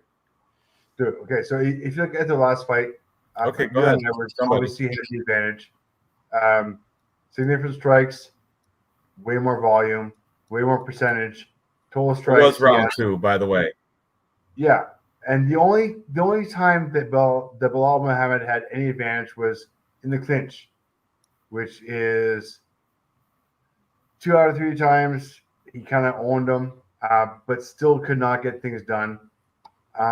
The problem I have with this guy is that the size advantage. Bilal is just a fucking, for the weight class, he's a tiny guy. I mean, let's look at the fucking face-offs real quick. Oh, shit. I'm sorry. I apologize. I don't have it lined up. But the size difference on this motherfucker, I appreciate it. He's in good shape. He was hating too. He was pretty much saying fuck England. He was like, you guys, your boy's gonna lose. I'm gonna kill him out there. Yeah, he was pretty much giving it to the British. You're gonna be. And then Leon Edwards heel. like, don't listen to that guy, Manchester. You love me. All that, you know. He's as good as dead, he said. I'm a huge Bilal fan. Don't get me wrong. But unfortunately, I think in this one, I'm going to have to fucking lean towards Leon. It's a tight one. It is tough. It is very close. And obviously, guys, I do not bet main events because of the drama of what it is. But I cannot bet on fucking Leon on this one. Bilal is way too close. Leon has the advantage. As far as strikes goes, 4.55 versus 2.75. The volume goes to Bilal. Strike absorbed, 3.64 versus 2.34. Not a great ratio on any of them as far as goes to the ground. 1.25 versus 1.98. Both taken down, similar takedown accuracy and takedown defense. We'll go to Bilal. I think this fight's staying on the feet. If it stays on the feet, Bilal might have a chance. As a shorter guy with the leg kicks, he might have a chance. That's but backwards, Dave. If it goes to the ground, he'll have a chance. No. Stays on the feet. It's Leon all day. You think so? Yeah. With the volume of 4.55 versus 2.75? Honestly, I realize Leon has the height. He has the reach advantage, but it's only like 2 inches. So the reach advantage is 1 inch per hand. It's not that much. So the 6'2", 5'11", I get it. But Bilal is fucking got monkey arms. Like, dude, he's only losing an inch on each fucking arm. It's not that much. And with the volume of 4.55 on the feet, you cannot fucking give Leon Edwards the advantage. I'm sorry. It's that fucking close.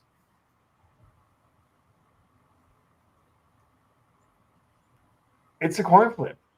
I'm going to pick Leon, obviously, but I'm not crazy about it. I'm not putting money on it. Main event. Let's watch it.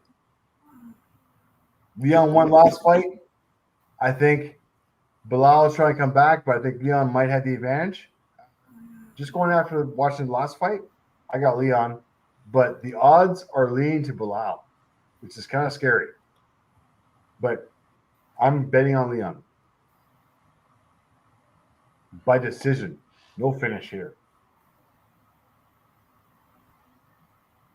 Hey, All right, what do you got? I just want to say one thing. A lot of cappers, it was more than one, and they were using the point of Nate Diaz, and they were using it to make their case for Bilal. How Nate Diaz had Leon Edwards on skates. And it's almost like they talk about Nate Diaz as if he's not a mixed martial arts fighter. Like, it's crazy. They're saying that he was so declined, and, you know, like he finished his last fight. It wasn't his fault. It was Khamzat pulled out. Anyways, Leon Edwards, that's not a good point to make for him to choose him as to reason to fade him. I'm on Leon, but you made me just right now. You're the first human being to make me doubt it.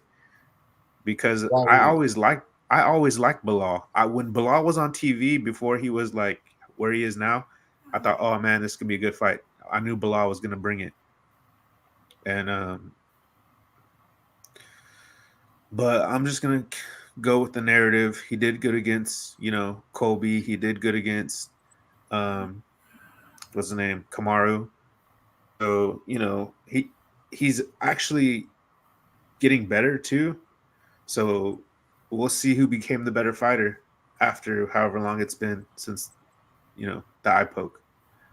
I want to remember the eye poke. You made me want to take him right now because he's an underdog and it's underdog money, and I don't have him in any of my DraftKings lineups. You make me want to put him in a couple, but I'm not going to do it. I'm going to stick with my gut that I had all week long since Sunday. I'm going to take Leon Edwards. Yep. That's good.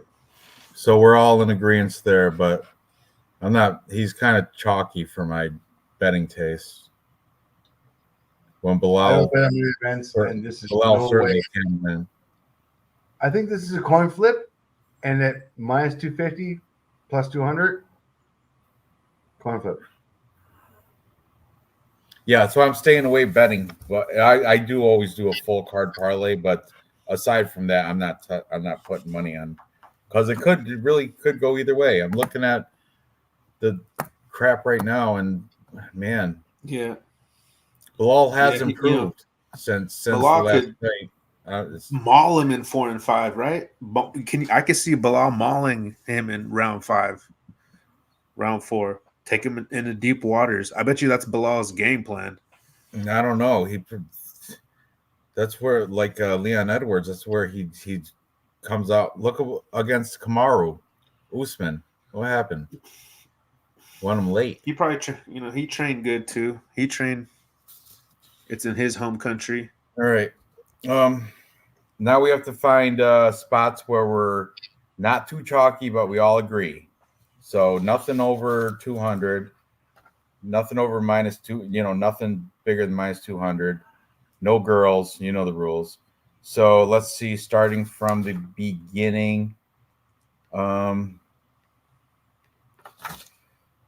not in the correct order, but we're all on Bukaki, Modestus Bukaki.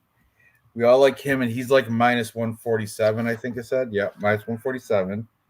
That's possible. We all are on, man, a lot of these are chalky. Colin Lofgren, he's -235. Yes, please. Yes, please. Gregory Rodriguez, plus money, +110. Muhammad Mokaev, -170. I like that one. And everybody else is either too chalky or we're not in agreement. Okay. Mokaev is a lock. Okay. Lachlan, a lock. And what's your other choice? We have Gregory Rodriguez, RoboCop. He's plus money. Keep that in mind. And then we also have Modestus Bukakis.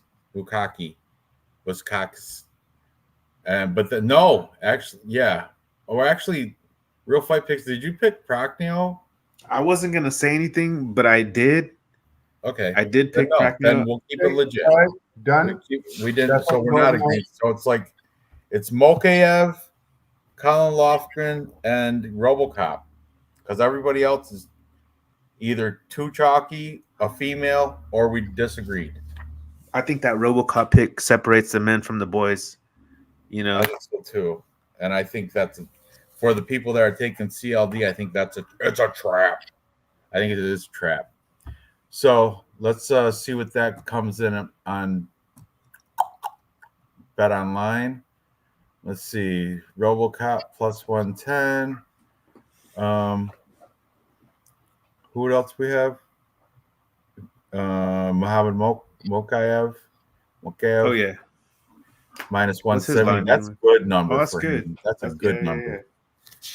And then Colin Lofgren is our widest number out of our 3-leg parlay, and he is -235. So a little over 200, but we disagree on a lot this fight. This card. I mean, you know, Couple t-shirt bets out there. I have a half bet with Dave on. I got Preston Parsons. You both are on Oban Elliott, and you have a bet with him for what? It was Arnold Allen. Arnold You Allen sure and you want Giga? God. That's crazy. Yeah, I guess he wants to smoke. Okay. All right, let me see. Where was I again? Did I just place it? No, I didn't place a bet. So bet slip. Here we go. Colin. Who was it? Cap ends the bloodline. You know what? No way. Back in Bilal is all paid well. Yeah, you know what, guys? Stay off the main event betting. It's way too close. We know Bilal is going to lose, but we don't know how. Okay, our bet is on Bet Online, a 3-leg parlay. I'm gonna copy paste it, but it's plus 375. Plus 375 for me. What? 3-leg parlay with Lofgren, Gregory Rodriguez, and Mokaev. They're shorting you like $40. Dude, join That's a lot of Bet365 for plus 416, same odds. They're taxing you, Ranch. What? You're getting killed, dude. On your fucking books, you're getting killed. $40 is a lot. Colin Lofgren's a minus 235. What's he on yours? Dude, I got a 3-leg parlay plus 416. Look at the screen. That's a couple fucking DoorDashes right there. Look at the fucking screen. Why is that? That's $41. There's no fucking boost. There's no fucking anything. There's just straight up. Bet Did I do something wrong? How is that? Rodriguez plus You must have 125. you put in Mick Parkin. You put in Mick Parkin No, is what I happened. didn't. I got it right here. All right. Anyways, guys, Bet365 plus 416 odds. Right here. Screenshot this motherfucker. And add Mick Parkin to it. Just joking. I mean, I would do it. You could. Honestly, You know. wait a second. Wait. And then add the minus 180 sub or decision for Sam Patterson. Where's Parkin? We talked about this. Make Parkin for what? It's minus 280. My line? Is it minus 350? Oh, never mind. It's too much. It is. Too much chalk. Money must have came in on the winner. Regardless, hey. Sam Patterson minus 180. Decision or sub. That was a good one. Take this. Rodriguez, Lachlan, Mokaev, plus 416. It's a good bet. Cop ends the bloodline. No more Makaevs. Cop is done. Cape is finished with his UFC career. He's on that borderline for the age for that division. One flyweight. He will also get handicap parking access to the fucking arena.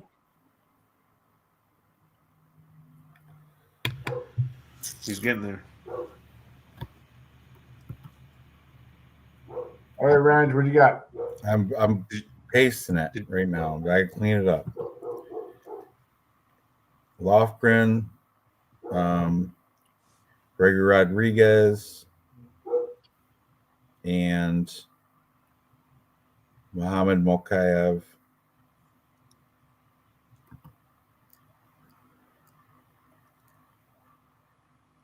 And clean backspace. Okay. 3-leg parlay. Plus 375. That's the bet online odds. You know, what it is, whatever. That's a big difference. So there it is. There's our 3-leg plus plus money parlay plus 375. Colin Lofgren, Gregory Rodriguez, Muhammad Mokaev. There you go. And that's that's the only ones that aren't female, that aren't chalky, that we can agree on. Yep. So everybody else is either chalky, like Tom Aspel, minus 400. We don't do main events. We're different on Green and Pimblett, different on Arnold Allen and Chikadze, different on Nathaniel Wood minus 400. Come on. Mick Parkin minus 350. Sam Patterson minus a lot of chalk. Too much chalk. So there it is. This is starting starting 6 o'clock Eastern time, which is not cool for the people in England. They gotta start it's gonna be weird. Like 3 a.m. or something, right? In England? Yeah, bad timing. Bad timing. It's a North American. You think they'd make us watch it at a weird time and do it regular time for the home for British? But no, I know, but still, it's just I don't mind watching daytime UFC. I'd prefer I'd prefer watching earlier date. They're fighting Sunday morning. 3 o'clock Sunday morning. What's that? Olympics are on. Oh, the today? Olympics are on, yeah. Oh, because Snoop Dogg ceremonies was today. Torch, huh? Yeah. The US has 500 and I watched the open ceremonies from the bar today. They had like 500 and something athletes this year. It's pretty good. It's been on though, right? Because the basketball, haven't they been playing like a lot of games already? Or that's some. I don't know. I know they had horrible Ralph Lauren Olympic opening ceremony outfits. They're pinned like black and white pinstripe button up with black jeans. Like that's so gaudy. It's They almost lost to like Sudan or some African country. I hope Kiwi Brew comes back every week, man. Kiwi Brew, welcome to the chat. Come back every Friday. Yep. Fucking come look at Crystal. US time because a Brit is losing the belt. So I guess he's on Bilal. Maybe 2 Brits. Maybe Bilal, and maybe you should parlay Bilal and Curtis Blades to the American. Who else is American on this card? Do an all-American parlay. Bilal, Curtis Blades, Bobby Green, and there was another Preston one. Parsons. Oh, Daniel Pineda. He'll make it big plus money. Yeah, and Preston Parsons. Is that it? Yeah. That's that 4 legs. 4 legs. That'll pay out real well because Daniel Pineda's on there. I already put a bet on Daniel Pineda anyway. I showed you guys. Nathaniel Wood. He's not even all that 30-year-old prospect. Hey, honest to God, I just literally changed my pick from Patty Pimblett to Green. You guys made me change my mind, even though you guys are on Patty. I had him by decision originally. Dude, I just changed it from Patty to Green too because Dave's an asshole about it. Nice. Yeah. I was all over Patty, and then Dave's like, Green doesn't have a chance. Double-digit losses. He sucks. And I was like, actually, he doesn't suck. He actually probably better. And I was going through the research, and I was like, you know what? Green probably going to win. 2 Brits not losing the belt. Yeah, you're right. Blades and Bilal both from Chicago. Ooh, a Chicago parlay. There's a boost for Bilal Blades, so it can't happen. Yeah, if there's I noticed that too. Like a Caesars does bet boost, they don't want to lose that money. Those bet boosts are a scam. They're trap. Never win the bet boost usually. They always put some loser in there. You'll probably find a bet boost that has like 2 good favorites and then like Kiefer Crosby or something stupid in there, you know. Chicago versus England. Bobby gonna whoop Patty. Thank you, Noah. Yeah, I needed that. Build probably by fading the boost. Yeah, that's a good idea. Except you know what, the boosts do always have an attractive favorite in the boost. They always put somebody like Bilal out of this boost. Blades and Bilal, right here. This one, Bilal probably, if any, I don't know. That's man. Yeah, wanna you do could like do a- a fade the boost. You could do a Leon Edwards and Tom Aspinall. Both of them are chalky, but might come out to be close to plus money. I want to do a OnlyFans parlay. I'm gonna do Ardeline and Brazil. Look, Bill Parley's fade and boost to do it every week. Steve Park Lamos last week, then it changed to Steve Lamos. Boost hit 33%.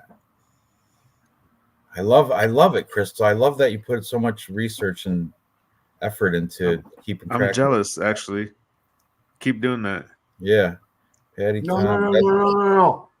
Don't do it. Just send me the fucking shit on That's Instagram. that's how Dave's been getting good cards because I No, know, huh? No, don't share. Crystal, no Bro. sharing. No. You're Talk my to me, fucking guy. Crystal. Help No, me. you're not allowed. Don't pay attention to Dave anymore. Oh, You're not Arlene is the best bet of the year. Fat ass theory. I don't know. I think Shauna Bannon's got a nice fat one too. True. That is true. She does. I think she's more attractive than Alice Ardeline or Arleanne or whatever she is. Depends on the day. Yeah, Crystal, we share Do some they share the fucking same OCD. Asperger's? You both got Yeah, Asperger's. we share a couple things. Just stop it. Don't fucking put Crystal on the spot. Crystal's my fucking insight to shit. Stop Crystal, it. I need Be proud of the Asperger's. That's your next T-shirt. Asperger's and I need proud of it. the lowdown. I was gonna say Asperger's and proud of it. Have a puzzle piece in there. The autism puzzle piece. No. Crystal and I don't talk at all. Shut up. Don't fucking share your shit, man. It's my fucking Don't be greedy my with insight. it. Dave. Don't be greedy with the knowledge, with the info. No. What are you getting out of that? Dave's the type of guy you ask him where he got that shirt. The only time you get first on Capology is the days because he thinks you're gonna go get it. If he bets, he doesn't win at all. By the way, can anybody hit 78% on their picks? It's more attractive band is getting finished. I don't think so, dude. That girl, your girl Alice, has beaten nobody except for a bunch of guys beating their meat to her on OnlyFans. Really, all her people that she's fought are bums. She fought good people, but she loses to them. That's agreed. Autism is the best base for gambling. Yep. Yes. All right. Now it's 12:30. I got things to do tomorrow, so I got to go. But good luck tomorrow, and yeah, I wish it didn't start at 6 p.m. for me. I wish it started at like 3 or noon or something. That would have been great. But I love noon cards. I would have woke up early morning to watch it. Through band. If you're in BC, evacuate safely. We've got like the 4 towns around me are fucking evacuating for fires and forest fires and shit. Oh, so, really? They sparked back up? Hope you guys do okay. We got a couple of towns burning down to the ground. So it's kind of shitty. Yeah. What town, Dave? Jasper's burnt down. Golden's being evacuated. Invermere's been evacuated. Parsons been evacuated. They've evacuated Shelter Bay, and yeah, so all the towns around me. Are you close to that? Dude, it's in my backyard. It's like you can smell everywhere the smoke around me. The only place that hasn't been evacuated is pretty much where I live. So Revelstoke. Yeah. Thank God we've got fucking dams and rivers and waters fucking, and we're a fucking class 3 rainforest. So thank God we got some fucking water, but everyone around us, be safe. You're fucked. All right. You guys stay safe. Good luck tomorrow, and I'll see you guys probably next week, right? Stay safe, homies. Yeah. All right. Later. Be good, Dave.